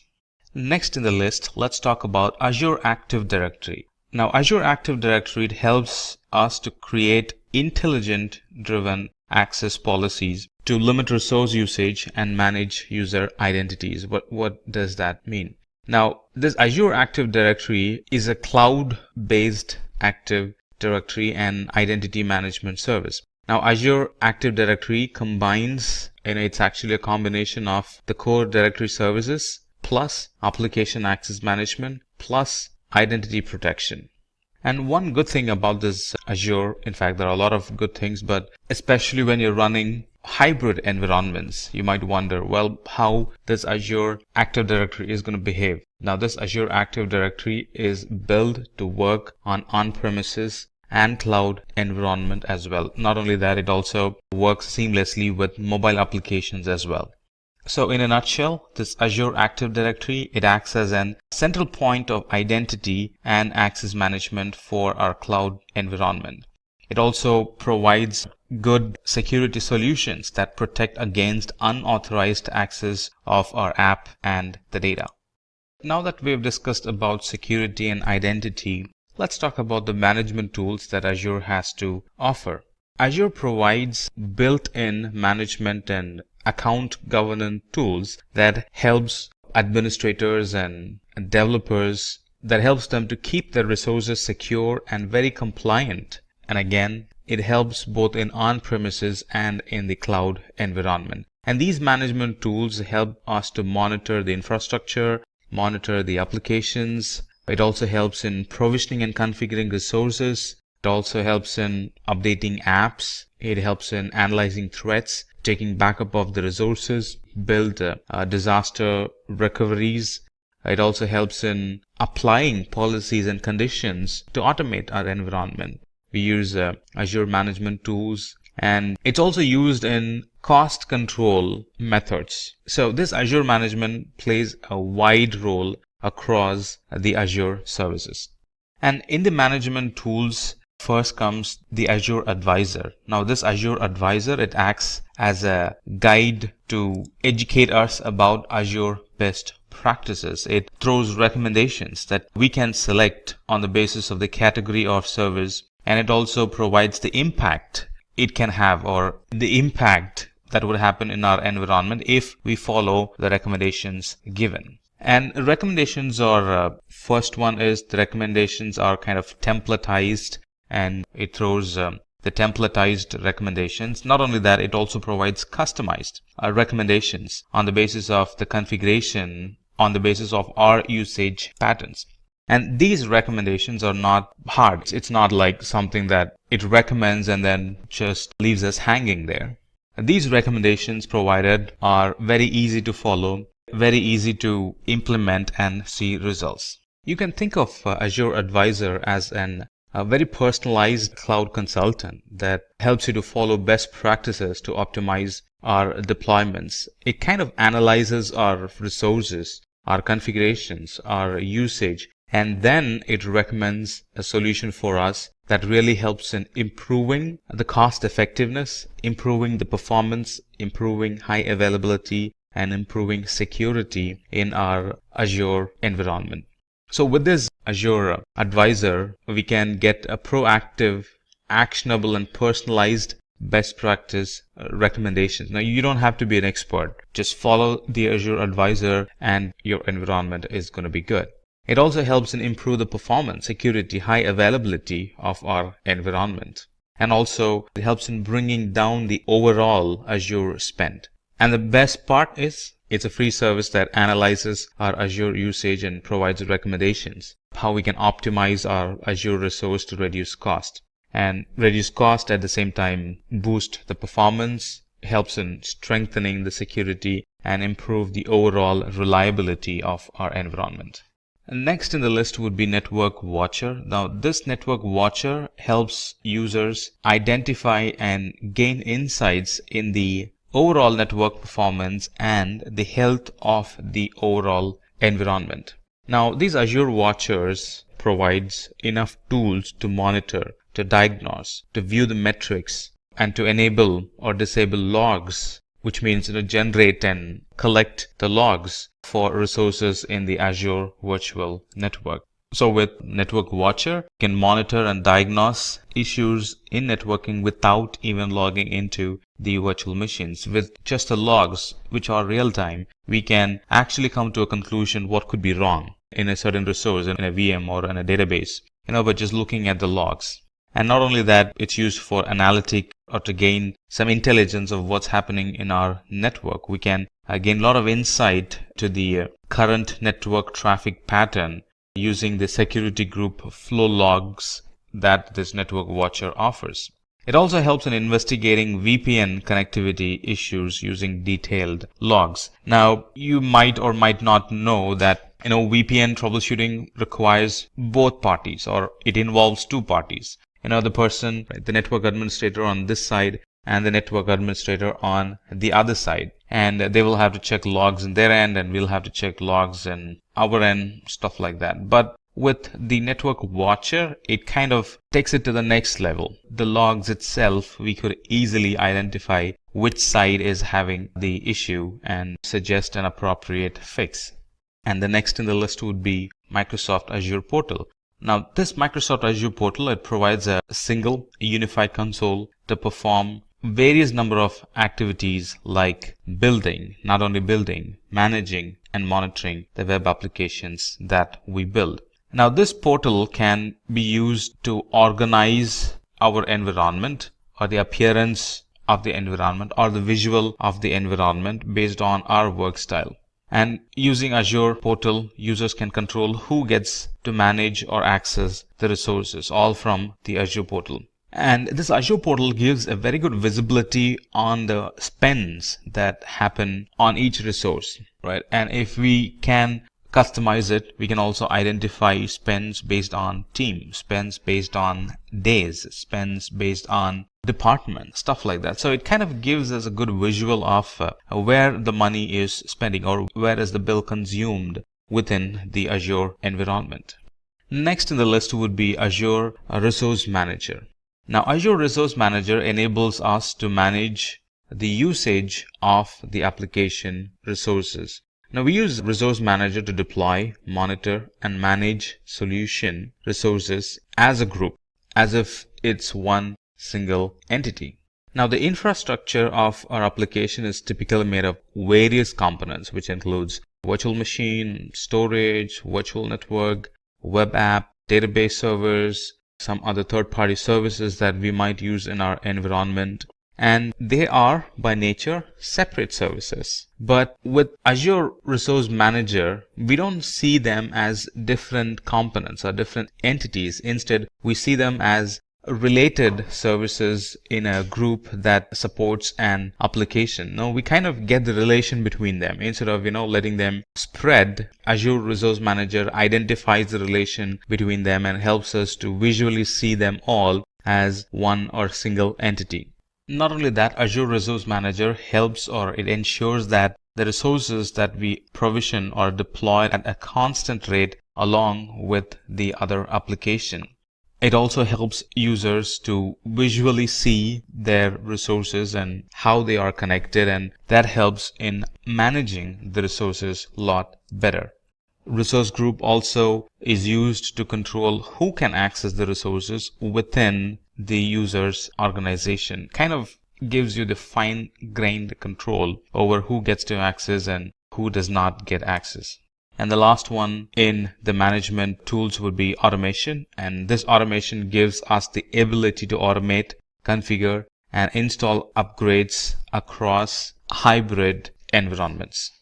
It provides a cloud-based automation and configuration service. Not only that, this can be applied for non-Azure environments as well, which is on-premises.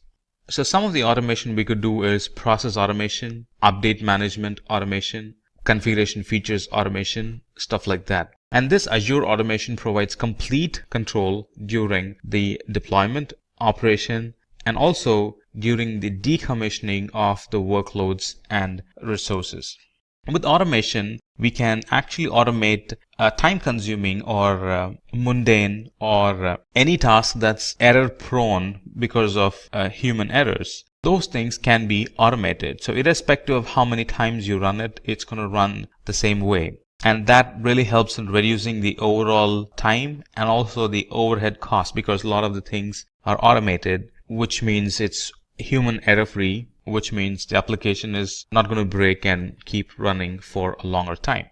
With automation, we can actually build a good inventory of operating system resources and configuration items all in one place with ease. And this really helps in tracking the changes and investigating the issue. Let's say something happened.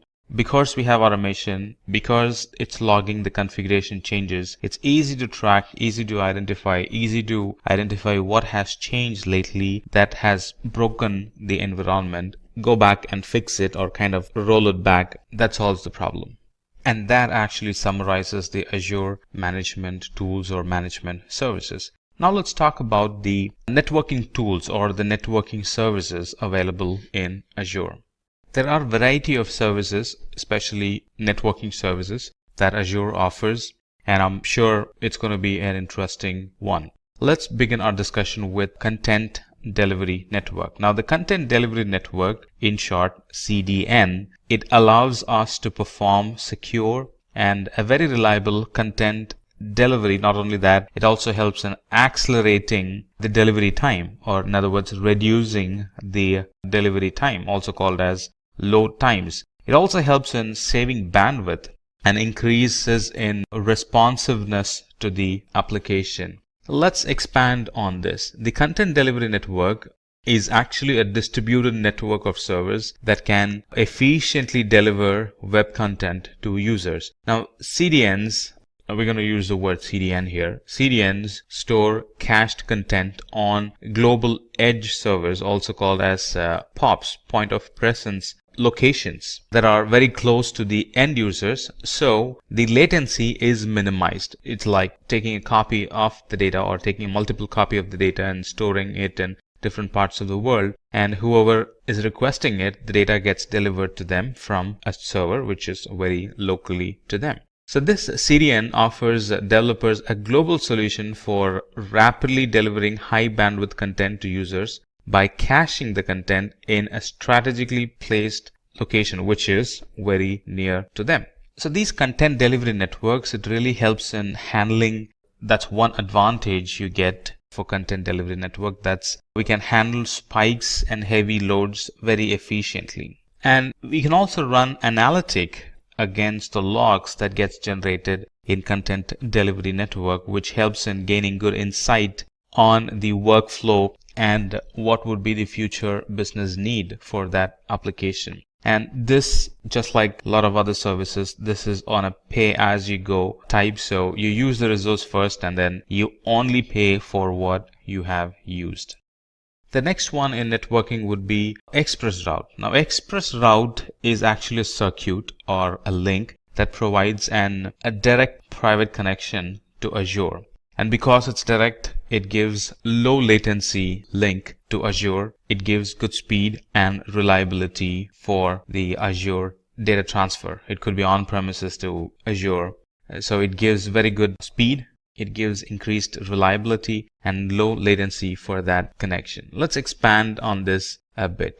Now, this ExpressRoute is an service that actually provides a private connection between Microsoft data center and infrastructure in our premises or in a different co-location facility that we might have.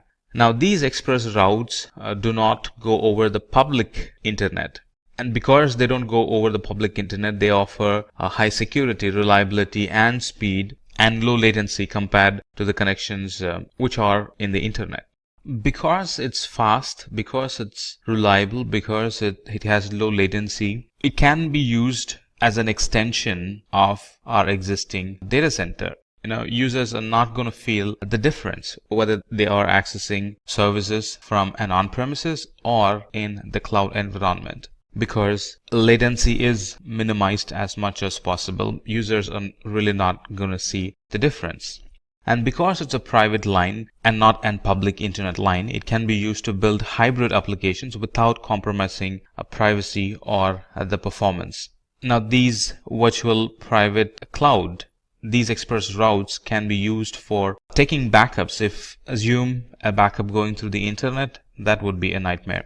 If you use ExpressRoute for backups, that's going to be fast. And imagine recovering a data through the internet, from the cloud, through the internet to the on-premises in a time of disaster. That would be the worst nightmare. So these express routes can be used not only to backup but also to recover the data. Because it provides good speed, low latency, recovering the data is going to be a lot sooner. The next product or service we're going to discuss in networking is Azure DNS. Now, Azure DNS allows us to host domain name in Azure, and these domain names come with an exceptional performance and availability. Now, Azure DNS is used to set up and manage DNS zones and records for our domain name in the cloud. Now, this Azure DNS is a service for DNS, just like the name says, and it provides name resolution by using Azure's infrastructure.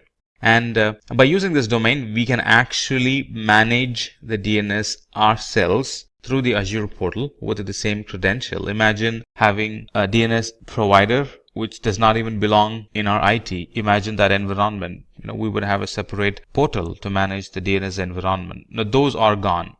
And now we can actually manage the DNS in the very same Azure portal where we use the rest of the other services.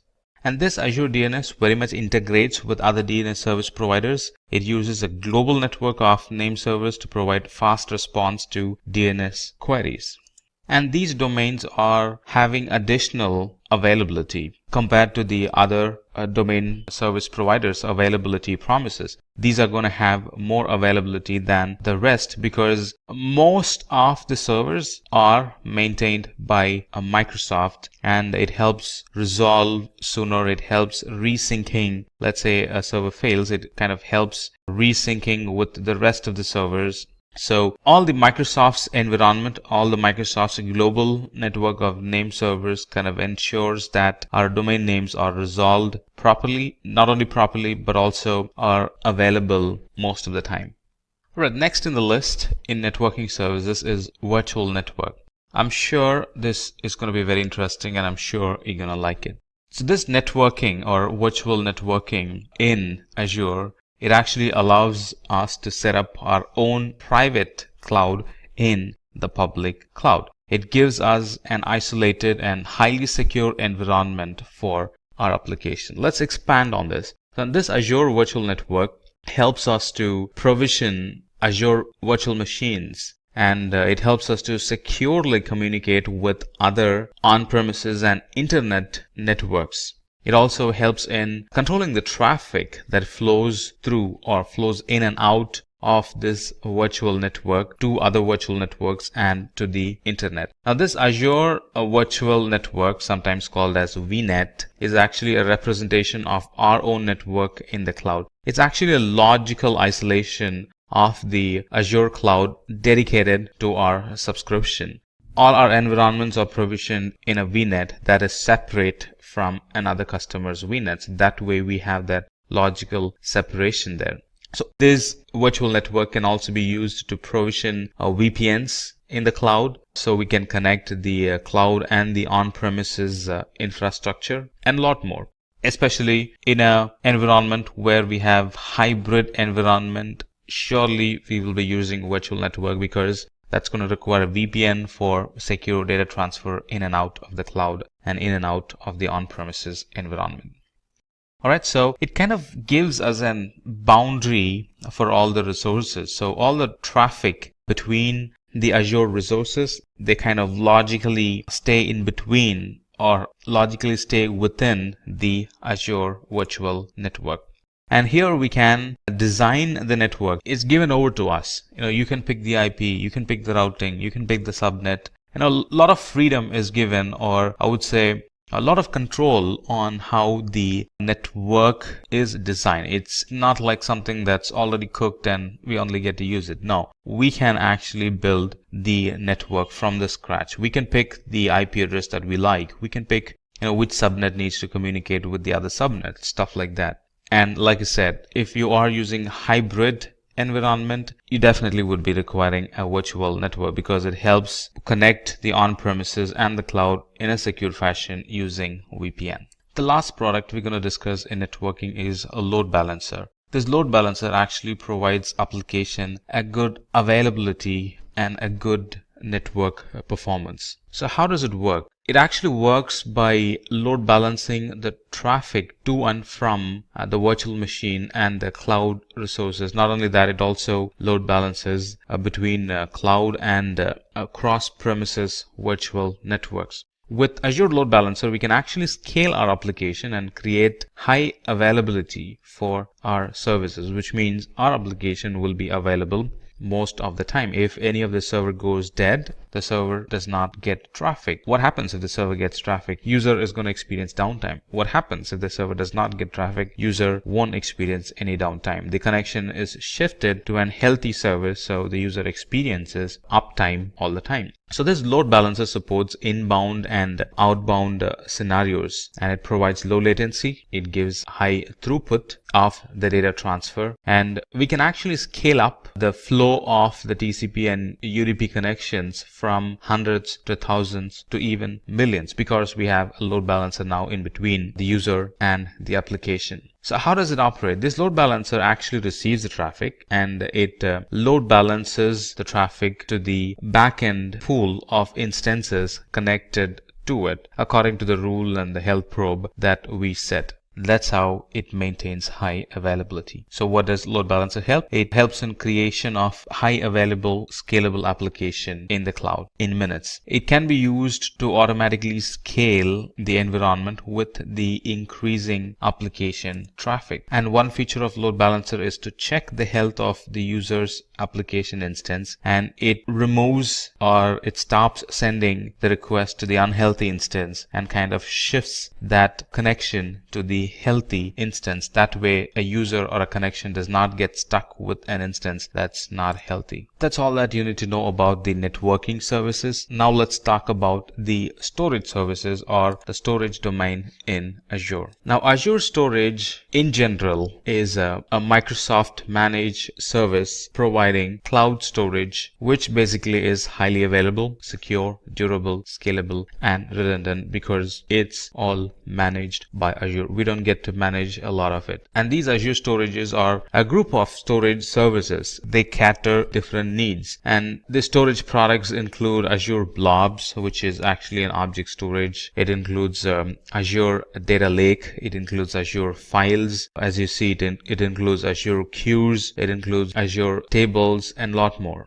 But let's start our discussion with Azure Store Simple. Azure Store Simple is an hybrid cloud storage solution that actually lowers the cost of storage to nearly 60% of how much you would be actually spending without using it. So Azure Simple Storage or Store Simple is an integrated storage solution that manages the storage task between on-premises and the cloud storage. What I really like about Azure is that it's built around a hybrid environment in mind. There are a lot of other cloud providers that are there where running an hybrid environment is a big challenge.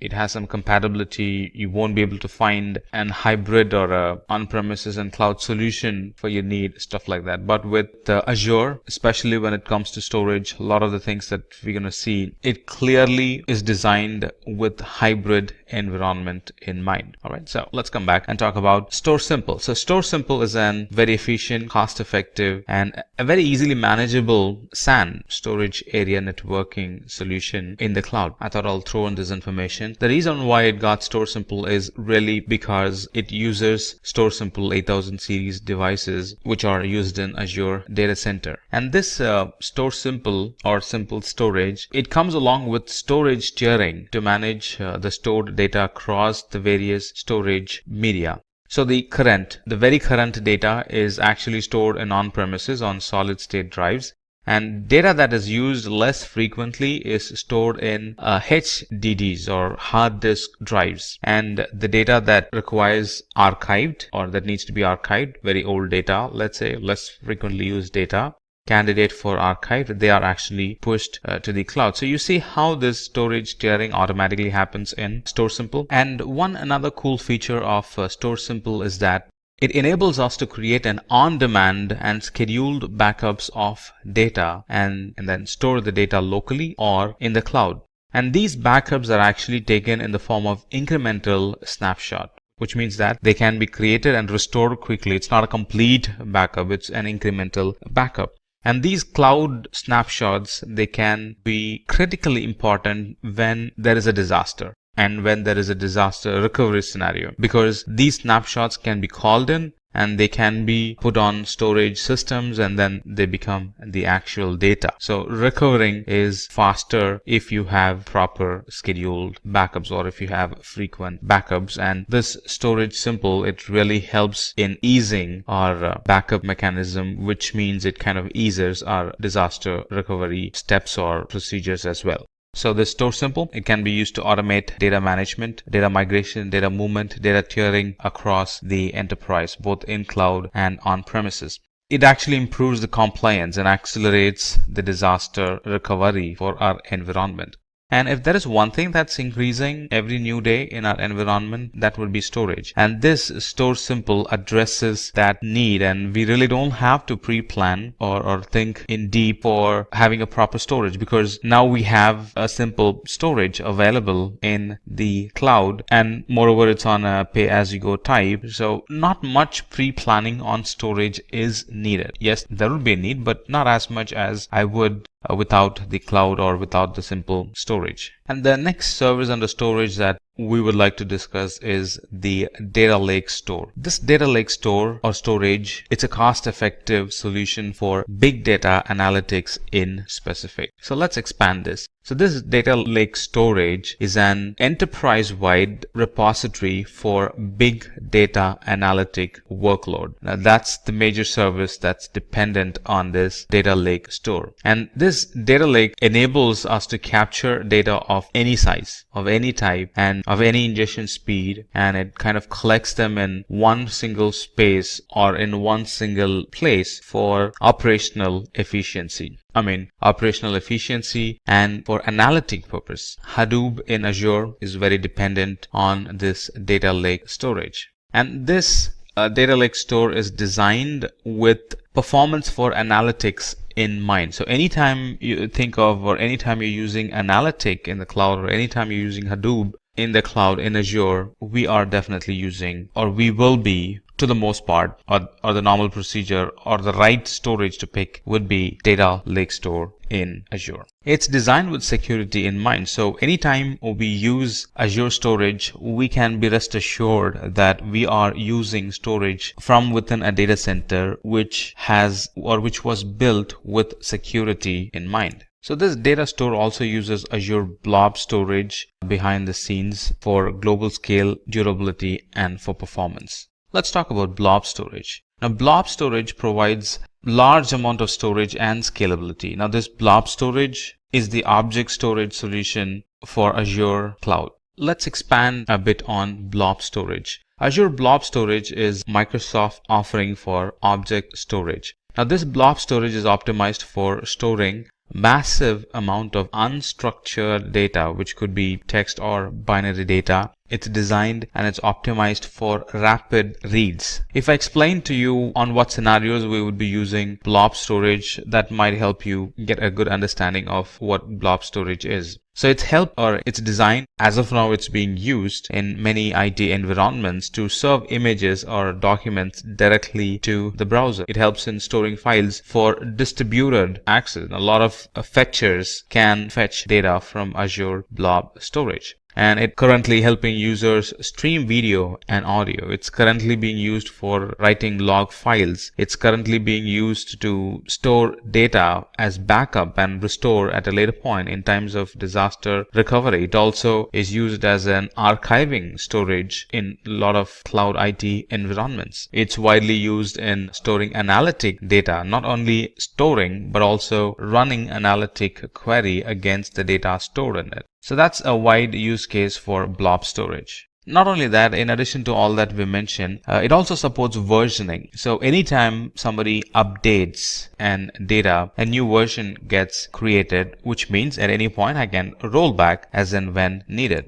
And it provides a lot of flexibility on optimizing the user's storage need. It also supports tiering of the data. So based on need, when I actually explore, I would find a lot of options I can pick from that suits to my unique storage environment or unique storage need. And like I said, it stores unstructured data, and this unstructured data is available for customers through REST-based object storage environment. The next product and storage service would be queue storage. Now, queue storage provides durable queues for large volume cloud services. It's a very simple and a cost-effective, durable messaging queue for large workloads. Let's expand this queue storage for a moment. Now, this queue storage is a service for storing large amount of messages that can be accessed from anywhere in the world through HTTP and HTTPS calls. A single queue or a single queue message can be up to like 24 KB in size, and a single queue can contain millions of such 24 KB in size messages. And how much can it hold? It can hold up to the total capacity of the storage account itself. So that's kind of easy to translate how much would it hold. And this Azure Queue Storage, it provides an messaging solution between applications and components in the cloud. What does it help? It helps in designing an application for scale. It helps in decoupling the application, so it's not very dependent, or sometimes it's not at all dependent on the other application, because now we have a queue in between which kind of translates, or which kind of connects, or which kind of decouples both the environment. Now we have a queue in between, both the environment can scale up or scale down independently. The next in the storage service would be file storage. Let's talk about file storage. Now, these Azure files provide secure, simple, and managed cloud file shares. Now, with file share in the cloud, it actually extends the user server's on-premises performance and capacity. And a lot of familiar tools for the cloud file share management can be used along with the file storage that we're talking about. So let's expand a bit on file storage. Now, this Azure Files or Azure File Storage offers a fully managed file shares in the cloud that can be accessed via the SMB protocol, Server Message Block Protocol. Now, this Azure File Shares can be mounted concurrently by cloud or in on-premises deployments. A lot of operating systems are compatible with it. Windows are compatible, Linux is compatible, Mac OS is compatible.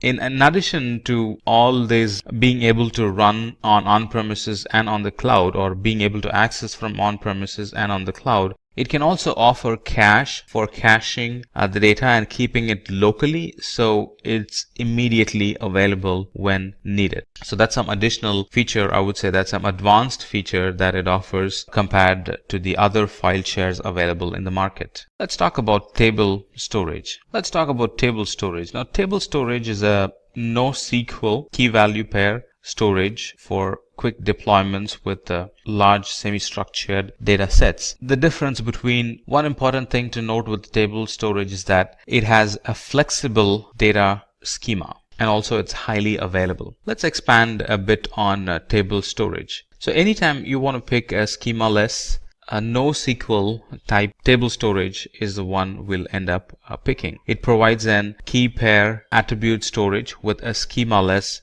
design. This table storage is very fast and very cost effective for many of the applications, and for the same amount of data, it's a lot cheaper when you compare it with the traditional SQL data or data storage. So some of the things that we can store in the table storage are, of course, they're going to be flexible data sheets, such as user data for web application, address books, device information, and other types of metadata for our service requirements. And it can have any number of tables up to the capacity limit of the storage account. Now, this is not possible with SQL. This is only possible with NoSQL, especially with table storage in Azure. Explanation of storage really concluded the length and breadth of the explanation this CEO was giving his IT personnel. But this IT personnel is not done with it yet. He still has a question even after this lengthy discussion, and his question was, well, there are a lot of other cloud providers available. What made you specifically choose Azure? I mean, from the kind of question that he asked, we can say that he is very curious, and he definitely had asked a very thoughtful question. So his CEO went on and started to explain about the other capabilities of Azure, or how it kind of outruns the rest of the cloud providers. So he started, or he again started his discussion, but from a different angle now. So he started to explain what are the capabilities, or how Azure is better than the competitors. So he started with explaining the platform as a service capabilities. And I'm going to tell you what the CEO told his ID person. So this platform as a service, or in platform as a service, the infrastructure management is completely taken care by Microsoft, allowing users to focus completely on the innovation. No more infrastructure management responsibilities. Go and focus on innovation. That's a fancy way of saying it. When we buy platform as a service, that's what we get. We can contribute our time on innovation and not just maintaining the infrastructure. And Azure especially is .NET friendly. Azure supports the .NET programming language, and it is built or designed, or it is optimized to work with old and new applications deployed using .NET programming framework. So if your application is .NET, most of the time you would end up picking Azure. I mean, if you try to compare, most of the time you would end up picking Azure as your cloud service provider. And the security offerings that Azure offers is it's designed based on the security development lifecycle, which is an industry-leading assurance process. When we buy services from Azure, it assures that the environment is designed based on security development lifecycle. And like I mentioned many times in the past, and I would like to mention it again, Azure has well thought about the hybrid environments, which a lot of other cloud providers have failed. So it's very easy to set up an hybrid environment, to migrate the data or not to migrate the data and still run a hybrid environment. They work seamlessly with Azure, because Azure provides seamless connection across on-premises data centers and the public cloud. It also has a very gentle learning curve. If you look at the documentation, it's picture rich, and the documentations are neat and clear. It would encourage you to learn more. It would encourage you to think and imagine and try easily get a grasp of how services work. So it has a very gentle learning curve. Azure allows the utilization of technologies that several businesses have used for years. So there is a big history behind it. It has a very gentle learning curve. The certifications, the documentations, the stage-by-stage certification levels, it's all very gentle learning curve, which is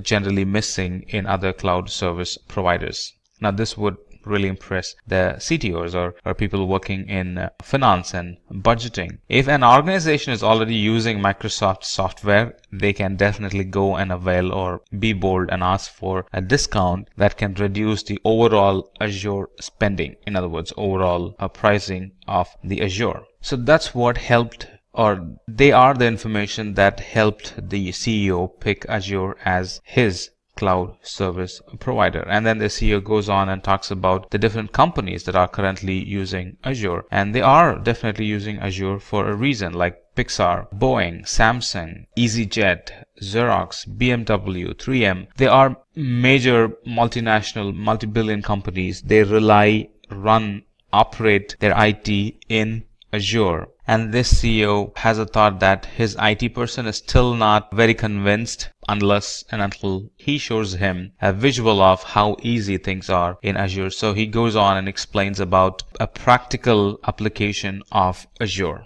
which is what exactly I'm going to show you as well. All right, a quick project on building an Azure app using, or building a .NET application in Azure Web App and making it connect to an SQL database will solidify all the knowledge that we have gained so far. So this is what we're going to do. I have an Azure account open, as you see, logged in, and everything is fresh here. Let me go to resource group. There's nothing in there. It's kind of fresh. All right, I'm logged in, and this is what we're going to do.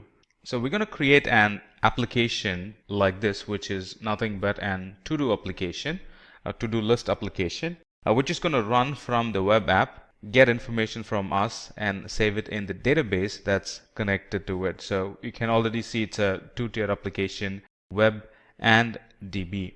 All right. So let me go back to my Azure account. The first thing is to create an resource group. Let's give it a meaningful name. Let's call it Azure Simplilearn. All right. And it's going to be a free trial. And the location, pick one that's nearest to you, or wherever you want to launch your application. Now for this use case, I'm going to pick Central US and create. It's going to take a while to get created. There you go. It's created. It's called Azure Simplilearn. Now, what do we need? We need an web app and a separate SQL database. Let's first get our web app running. So go to App Services and then click on Add. It's not the web app plus SQL that we want. We want web app alone for this example. So let's create an web app. Give it a quick name. Let's call it Azure Simplilearn. The subscription is free trial, and I'm going to use my existing resource group, a resource group that we created some time back. It's going to run out of Windows, and we're going to publish the code. All set, we can create it. All right, while this is running, let me create my database. All right, SQL database, create a database. Give it a name. Let's call it Azure Simplilearn DB. Put it in our existing resource group that we created.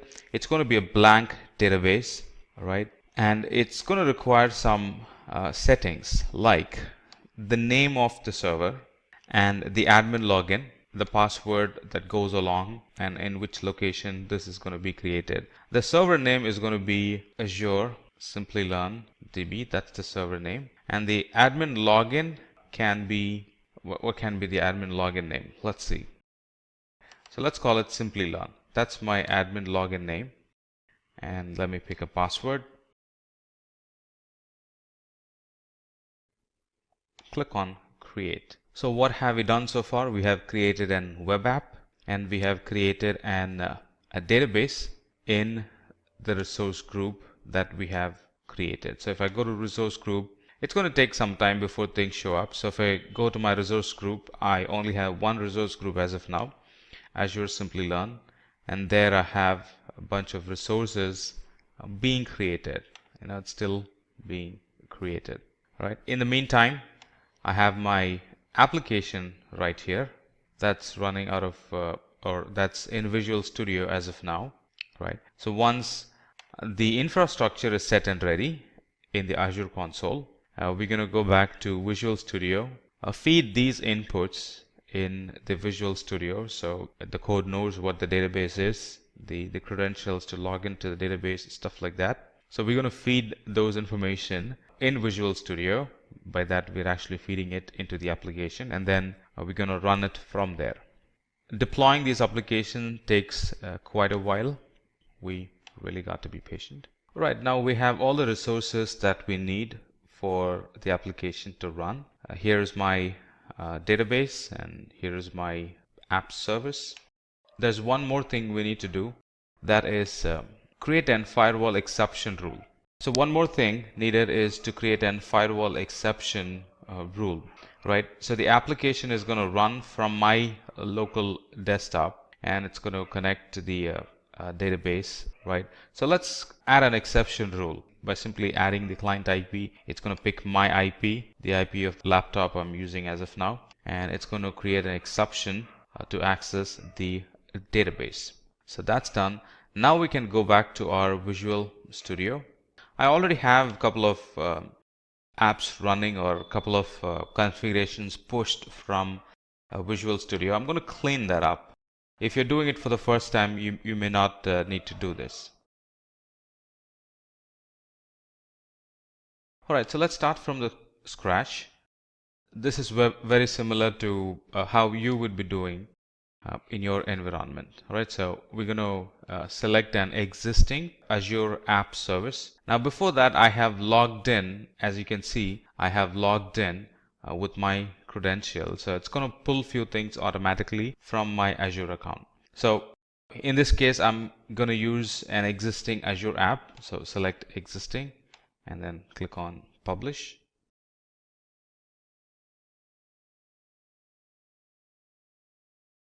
All right, if you recall, these are the very same resources that we created a while back.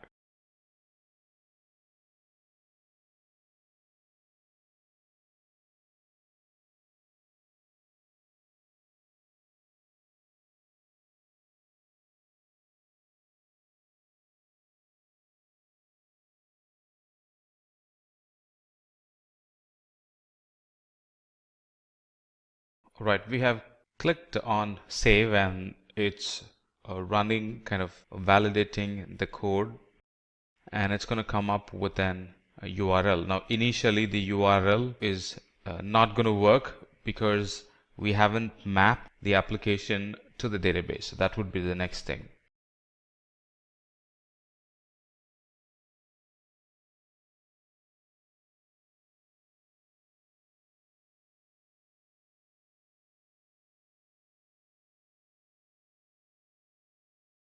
All right, so the app has been published and it's running from my web app as of now.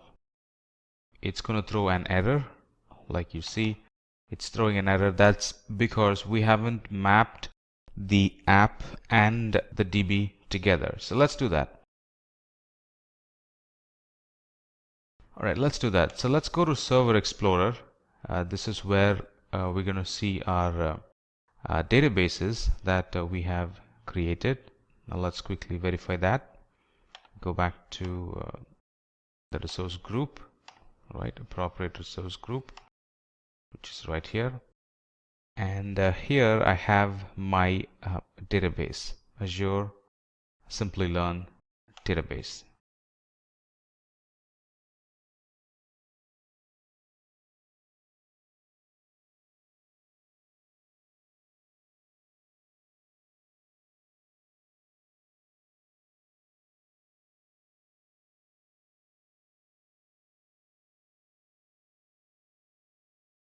Right, it has some issues connecting to my database. Give me a quick moment.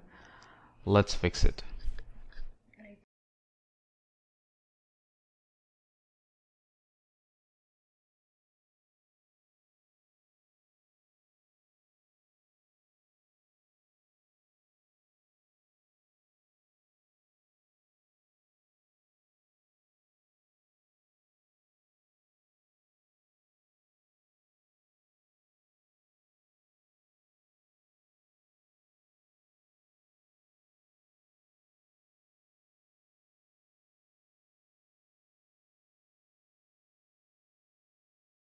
All right, so we'll have to map the database into this application.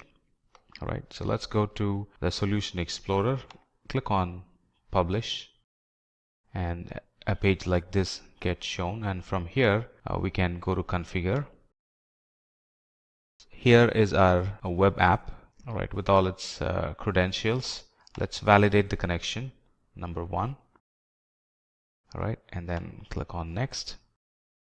This is my DB connection string, right, which the app is going to use to connect to my DB.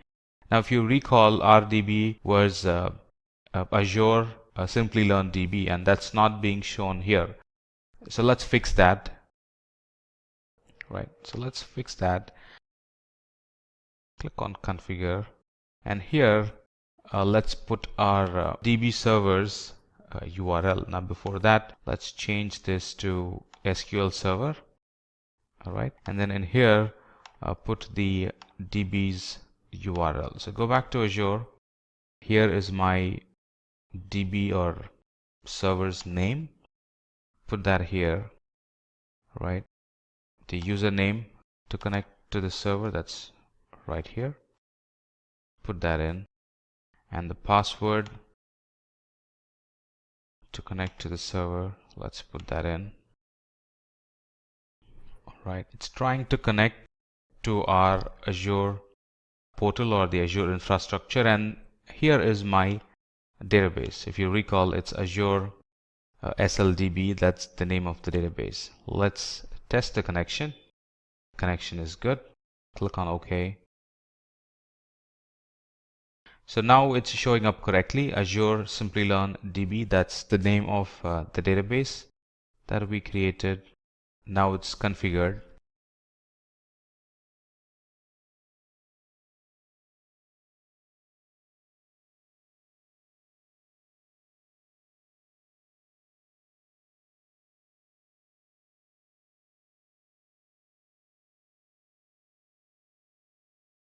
All right, let's modify the data connections.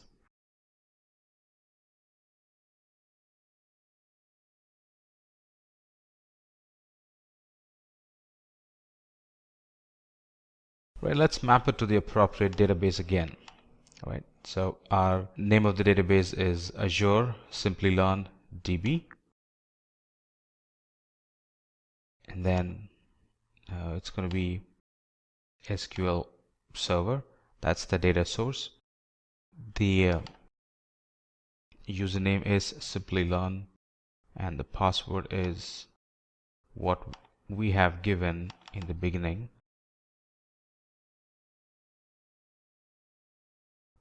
All right, let's validate the connection. It's good. Click OK. Now we're all set and ready to publish our application again. Now the application knows how to connect to the database. We have educated it with the correct connection strings, the DNS name, the username, and the password for the application to connect to the database. So Visual Studio is building this project, and once it is up and running, we'll be prompted with an URL to connect, and anytime we put or we give inputs to the URL, that's going to receive the input and save it in the database.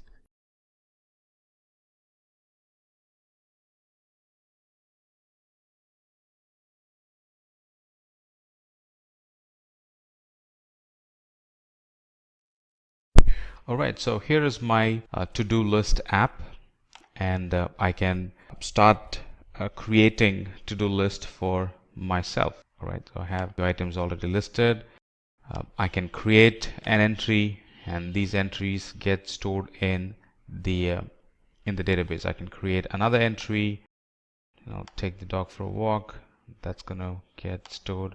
I can create another entry, book tickets for a scientific exhibition, and that's going to receive and put that in the database. And that concludes our session. So through this session we saw how I can use Azure services to create a web app and connect that to the DB instance, and how those two services which are decoupled by default, which are separate by default, how I can use the connection strings to make connection between the app server and the database and be able to create an working app. Hi guys, I'm Rahul from Simplilearn, and today I'd like to welcome you all to the greatest debate of the century. Today I'm joined by two giants of the cloud computing industry. They'll be going head to head with each other to decide who amongst them is better. It's going to be one hell of a fight. Now let's meet our candidates. On my left, we have AWS, who's voiced by Apeksha. Hi guys. And on my right, we have Microsoft Azure, who's voiced by Anjali. Hey there. So today, we'll be deciding who's better on the basis of their origin and the features they provide, their performance in the present day, and comparing them on the basis of pricing, market share and options, free tier, and instance configuration. Now, let's listen to their opening statements. Let's start with AWS. Launched in 2006, AWS is one of the most commonly used cloud computing platforms across the world. Companies like Adobe, Netflix, Airbnb, HTC, Pinterest, and Spotify have put their faith in AWS for their proper functioning. It also dominates the cloud computing domain with almost 40% of the entire market share. So far, nobody's even gotten close to beating that number. AWS also provides a wide range of services that covers a great number of domains. Domains like compute, networking, storage, migration, and so much more. Now, let's see what Azure has to say about that. Azure was launched in 2010 and is trusted by almost 80% of all Fortune 500 companies. The best of the best companies in the world choose to work only with Azure. Azure also provides its services to more regions than any other cloud service provider in the world. Azure covers 42 regions already, and 12 more are being planned to be made. Azure also provides more than 100 services spanning a variety of domains. Now that the opening statements are done, let's have a look at the current market status of each of our competitors.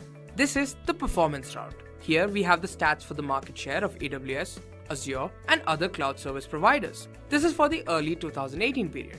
Amazon Web Services takes up a whopping 40% of the market share, closely followed by Azure at 30% and other cloud services adding 30%.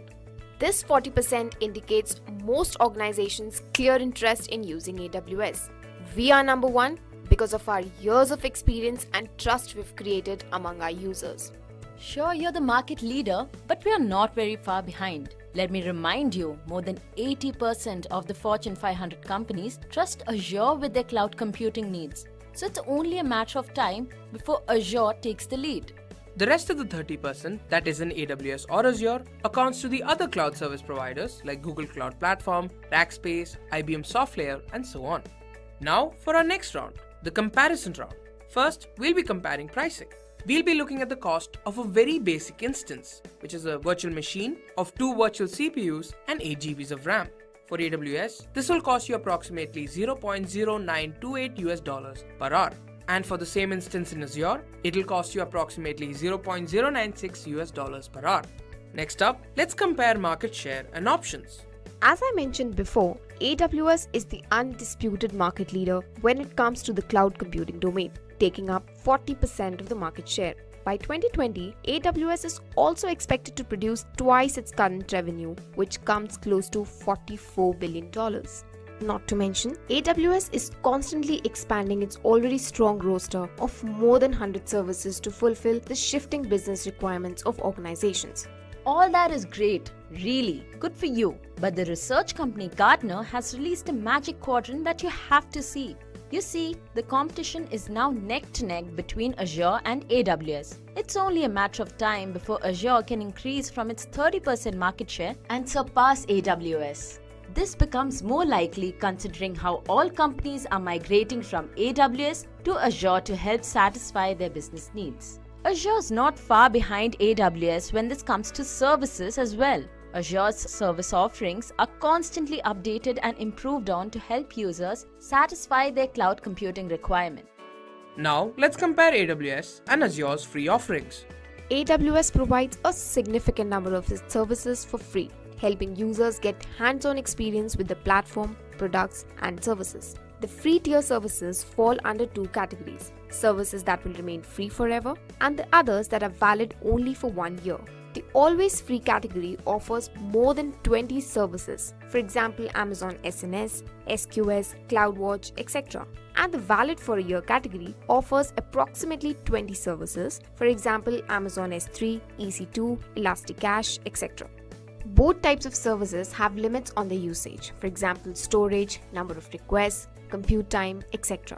But users are only charged for using services that fall under the valid for a year category after a year of their usage.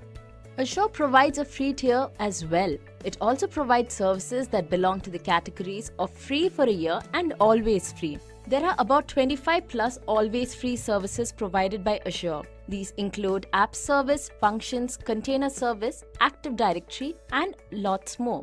And as of the valid for a year, there are 8 services offered. There's Linux or Windows virtual machines, blob storage, SQL database, and few more.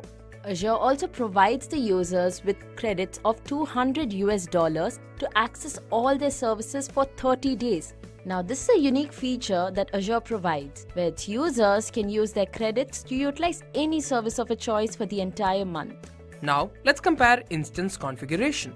The largest instance that AWS offers is that of a whopping 256 GBs of RAM and 16 virtual CPUs. The largest that Azure offers isn't very far behind either, 224 GBs of RAM and 16 virtual CPUs. And now for the final round. Now each of our contestants will be shown facts and they have to give explanations for these facts. We call it the rapid fire round. First, we have features in which AWS is good and Azure is better. AWS does not cut down on the features it offers its users. However, it requires slightly more management on the user's part. Azure goes slightly deeper with the services that fall under certain categories like platform as a service and infrastructure as a service.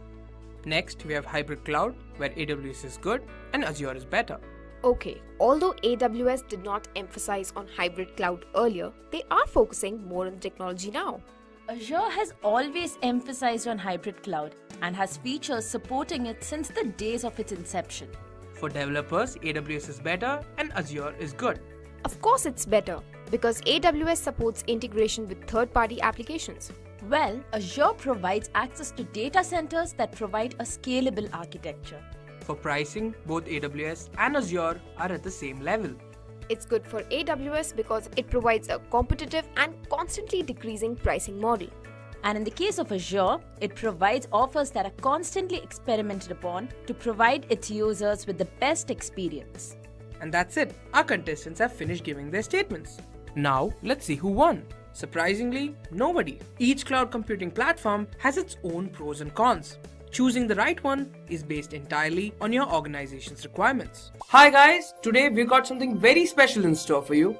We're going to talk about the best cloud computing platform available, Amazon Web Services. Rahul, I think you said something wrong here. The best cloud computing platform is obviously Google Cloud Platform. No, it isn't. AWS has more than 100 services that span a variety of domains. Alright, but Google Cloud Platform has cheaper instances. What do you have to say about that?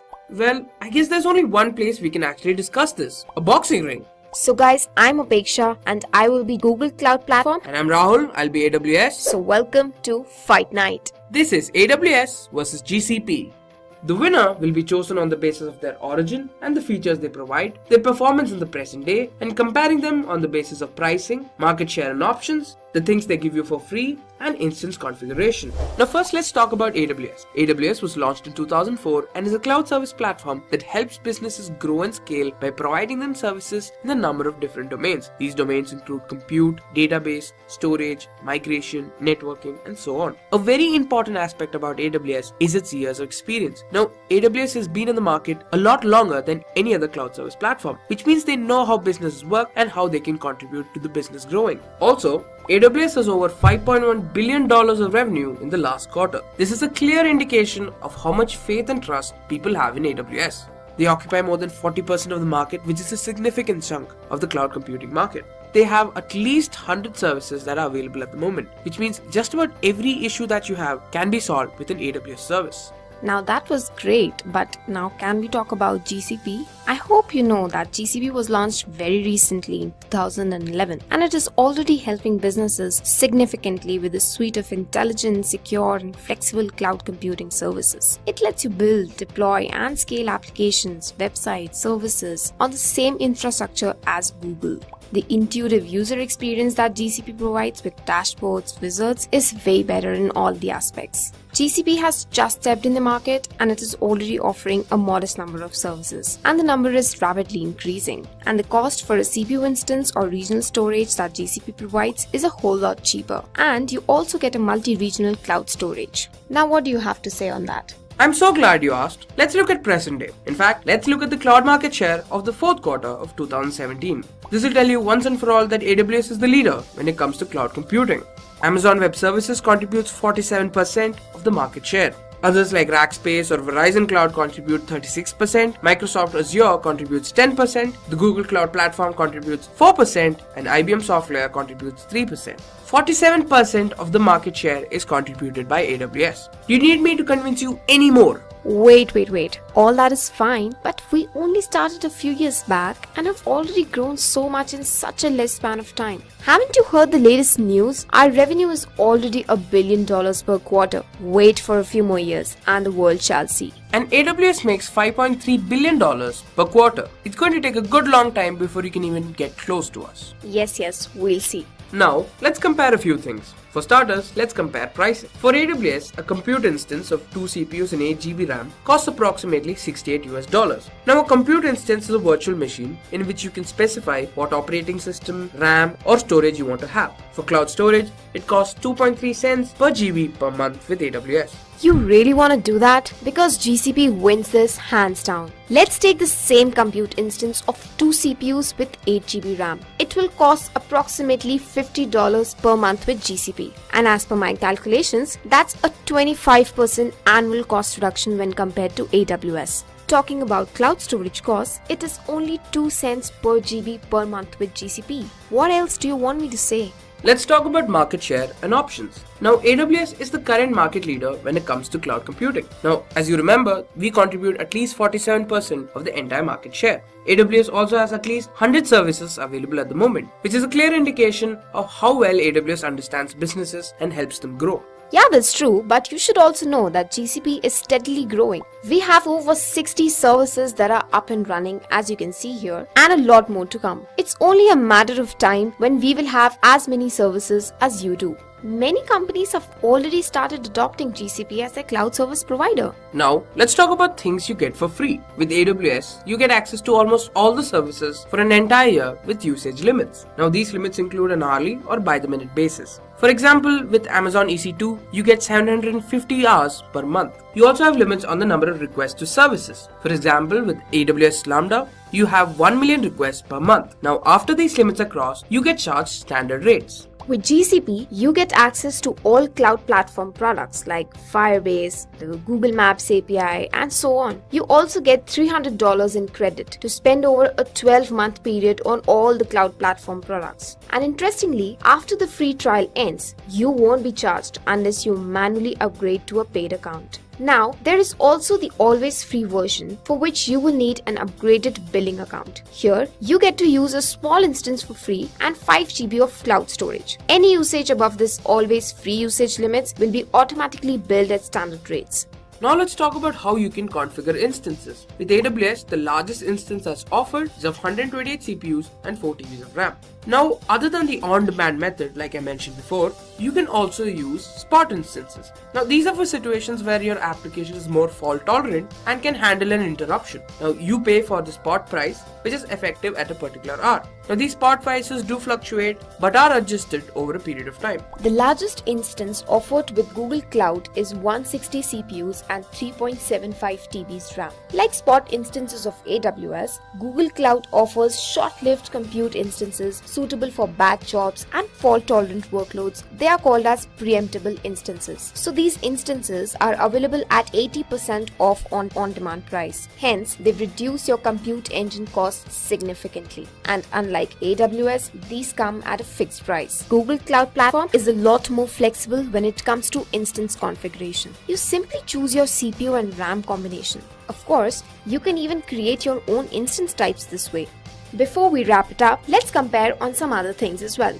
Telemetry. It's a process of automatically collecting periodic measurements from remote devices. For example, GPS. GCP is obviously better because they have superior telemetry tools which help in analyzing services and providing more opportunities for improvement. When it comes to application support, AWS is obviously better since they have years of experience under their belt. AWS provides the best support that can be given to the customers. Containers are better with GCP. A container is a virtual process running in user space. As Kubernetes was originally developed by Google, GCP has full native support for the tool. Other cloud services are just fine-tuning a way to provide Kubernetes as a service. Also, the containers help with abstracting applications from their environment they originally run in. The applications can be deployed easily regardless of their environment. When it comes to geographies, AWS is better since they have a head start of a few years. AWS in this span of time has been able to cover a larger market share and geographical locations. Now, it's time for the big decision. So, who's it going to be? Yeah, who is it going to be? GCP or AWS? I think I'm going to go for choosing the right cloud computing platform is a decision that's made on the basis of the user or the organization's requirement. AWS, Azure and GCP are three of the world's largest cloud service providers. But how are they different from each other? Let's find out. Hey guys, I'm Rahul and I'll be representing Amazon Web Services. I'm Chinmayi and I'll be representing Microsoft Azure. And I'm Shruti and I'll be representing Google Cloud Platform. So welcome to this video on AWS versus Azure versus GCP. Talking about market share, Amazon Web Services leads with around 32% of the worldwide public cloud share. Azure owns up to 16% of the worldwide market share. And GCP owns around 9% of the world's market share. Let's talk about each of these service providers in detail.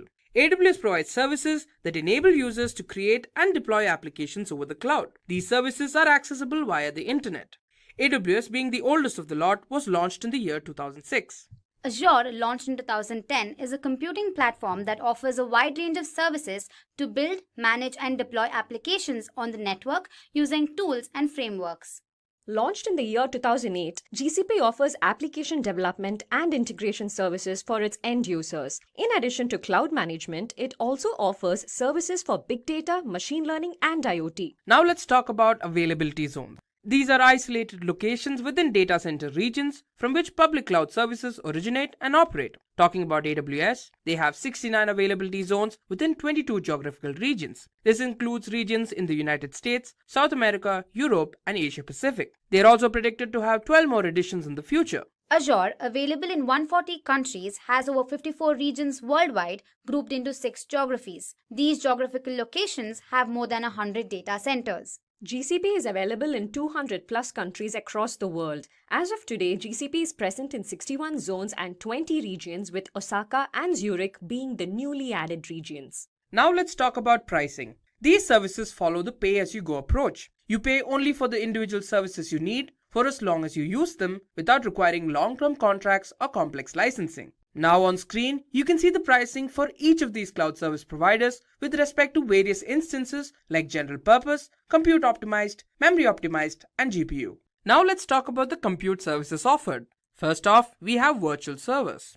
For AWS, we have EC2. It is a web service which eliminates the need to invest in hardware so that you can develop and deploy applications in a faster manner. It provides virtual machines in which you can run your applications. Azure's virtual machines is one of the several types of computing resources that Azure offers. Azure gives the user the flexibility to deploy and manage a virtual environment inside a virtual network. GCP's VM service enables users to build, deploy, and manage virtual machines to run workloads on the cloud. Now let's talk about the pricing of each of these services. AWS EC2 is free to try. It is packaged as part of AWS's free tier that lasts for 12 months and provides 750 hours per month of both Linux and Windows virtual machines. Azure Virtual Machine Service is a part of the free tier that offers this service for about 750 hours per month for a year. The user gets access to Windows and Linux virtual machines. GCP's VM service is a part of a free tier that includes micro-instance per month for up to 12 months. Now let's talk about Platform as a Service or PaaS services. For AWS, Elastic Beanstalk is an easy-to-use service for deploying and scaling web applications and services developed with Java,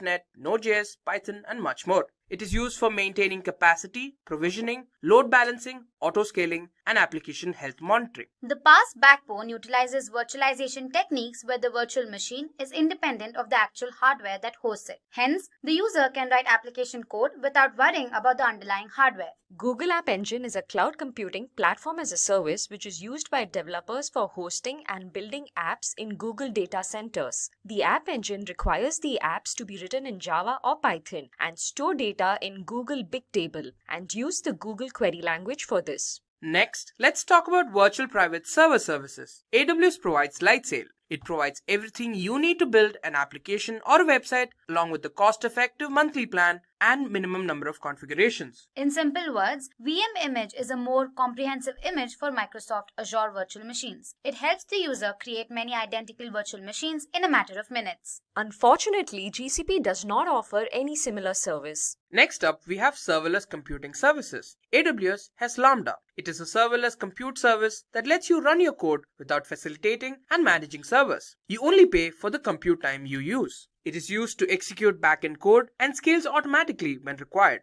Azure Functions is a serverless compute service that lets you run event-triggered code without having to explicitly provision or manage infrastructure. This allows the users to build applications using serverless simple functions with the programming language of their choice. GCP Cloud Functions make it easy for developers to run and scale code in the cloud and build event-driven serverless applications. It is highly available and fault-tolerant. Now let's talk about storage services offered by each of these service providers. First off, we have object storage. AWS provides S3. It is an object storage that provides industry standard scalability, data availability, and performance. It is extremely durable and can be used for storing as well as recovering information or data from anywhere over the internet. Blob storage is an Azure feature that lets developers store unstructured data in Microsoft's cloud platform. Along with storage, it also offers scalability. It stores the data in the form of tiers depending on how often data is being accessed. Google Cloud Storage is an online storage web service for storing and accessing data on Google Cloud Platform infrastructure. Unlike the Google Drive, Google Cloud Storage is more suitable for enterprises. It also stores objects that are organized into buckets. Amazon provides EBS or Elastic Block Store. It provides high-performance block storage and is used along with EC2 instances for workloads that are transaction or throughput intensive. Azure Managed Disk is a virtual hard disk. You can think of it like a physical disk in an on-premises server but virtualized. These managed disks allow the users to create up to 10,000 VM disks in a single subscription. Persistent storage is a data storage device that retains data after power to the device is shut off. Google Persistent Disk is durable and high-performance block storage for GCP. Persistent Disk provides storage which can be attached to instances running in either Google Compute Engine or Kubernetes Engine. Next up, we have disaster recovery services. AWS provides a cloud-based recovery service that ensures that your IT infrastructure and data are recovered while minimizing the amount of downtime that could be experienced. Site recovery helps ensure business continuity by keeping business apps and workloads running during outages. It allows recovery by orchestrating and automating the replication process of Azure virtual machines between regions. Unfortunately, GCP has no disaster recovery service. Next, let's talk about database services. First off, for AWS, we have RDS or Relational Database Service. It is a web service that's cost-effective and automates administration tasks. Basically, it simplifies the setup, operation, and scaling of a relational database. Microsoft Azure SQL Database is a software as a service platform that includes built-in intelligence that learns app patterns and adapts to maximize performance, reliability, and data protection. It also eases the migration of SQL Server databases without changing the user's applications. Cloud SQL is a fully managed database service which is easy to set up, maintain, and administer relational PostgreSQL, MySQL, and SQL Server databases in the cloud. Hosted on GCP, Cloud SQL provides a database infrastructure for applications running anywhere. Next, we have NoSQL database services. AWS provides DynamoDB, which is a managed, durable database that provides security, backup and restore, and in-memory caching for applications. It is well known for its low latency and scalable performance. Azure Cosmos DB is Microsoft's globally distributed multi-model database service. It natively supports NoSQL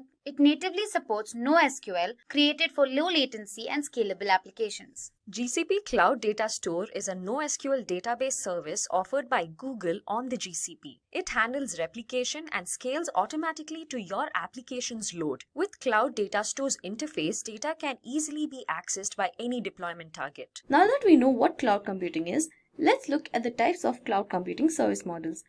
For a better understanding, let's consider a scenario. Consider baking lasagna. You have 4 options. You can either bake it at home, or you can go to a restaurant to eat lasagna, or walk into an event and bake, or get it delivered to your doorstep. But how is this related to cloud computing? Well, let's take a look. We have 4 boxes. We have the traditional method, we have the infrastructure as a service, we have platform as a service, and we have software as a service. In the traditional method, everything is made at home and all the components are managed by us, that is kitchen, electricity, microwave, lasagna sheets, then toppings, meat, and cooking the lasagna. But when it comes to infrastructure as a service, the main kitchen appliances are managed by the vendor and the other things are managed by us. So basically the infrastructure is managed by the vendor. When we look at platform as a service, the infrastructure and the main ingredient for the software is managed by the vendor and the other things are managed by us. But when we look at software as a service, everything from the infrastructure till the end product is managed by the vendor. Now let's get into brief of all this. When we look at the traditional method, everything is done from the scratch, from choosing the right ingredients to the mode of preparation, and we have the full control of the toppings. This is similar to traditional method where all the hardware and software components are built by our choice of requirements.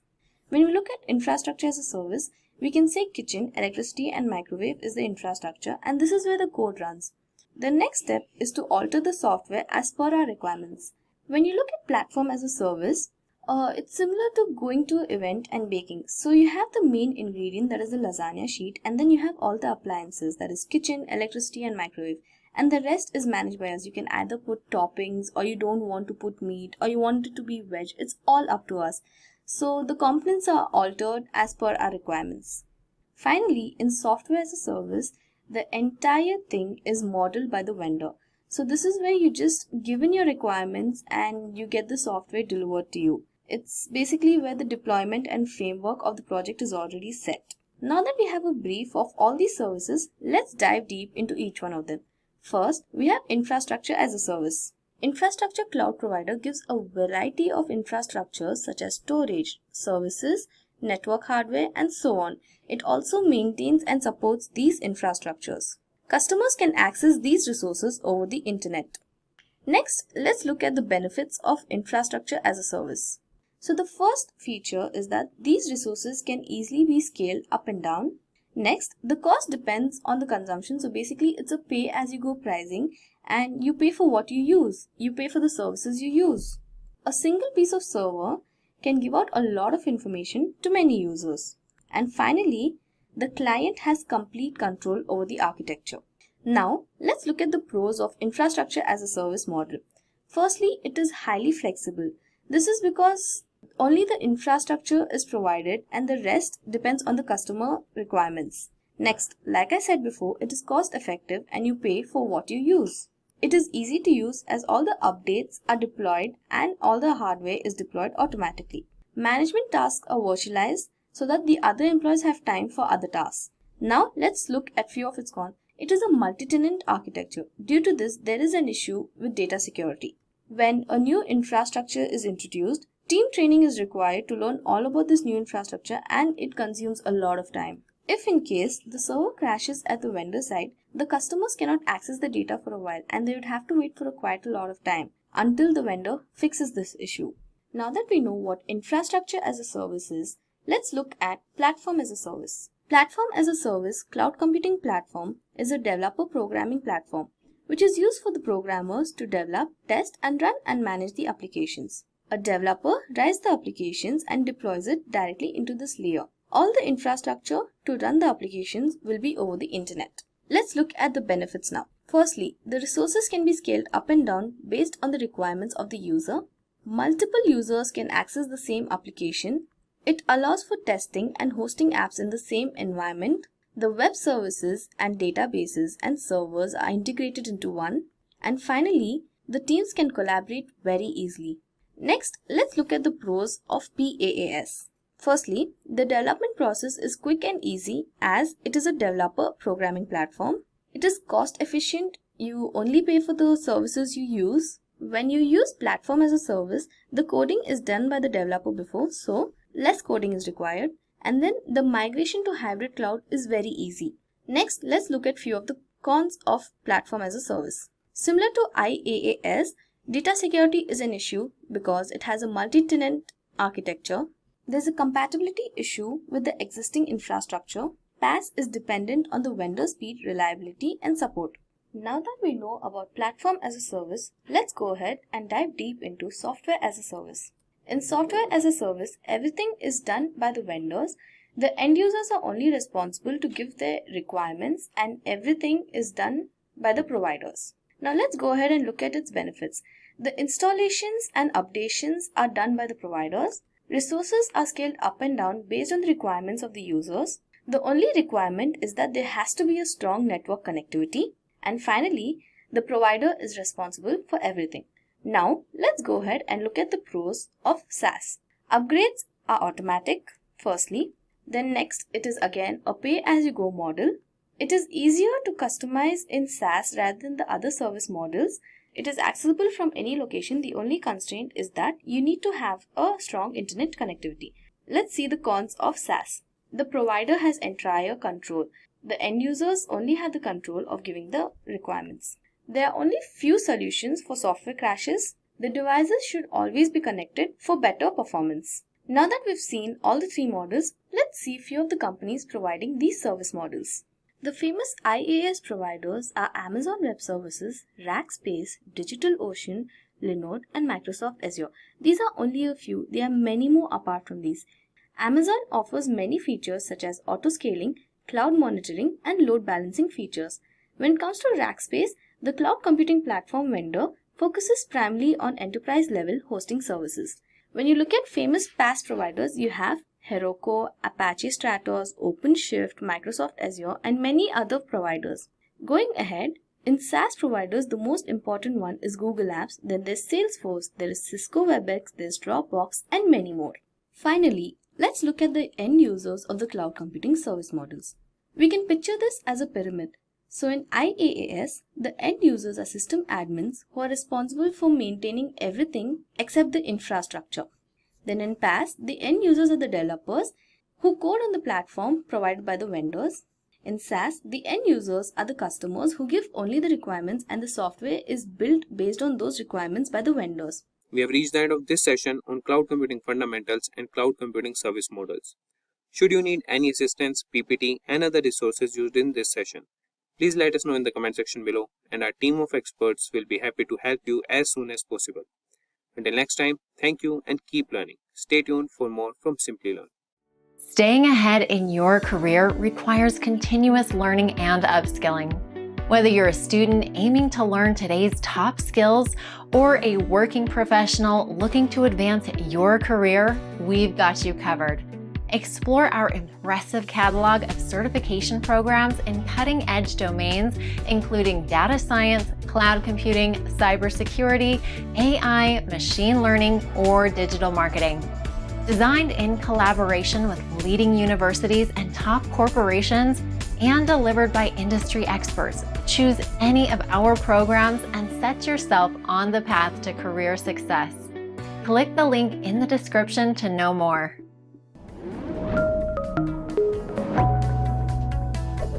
Hi there, if you like this video, subscribe to the Simplilearn YouTube channel and click here to watch similar videos. To nerd up and get certified, click here.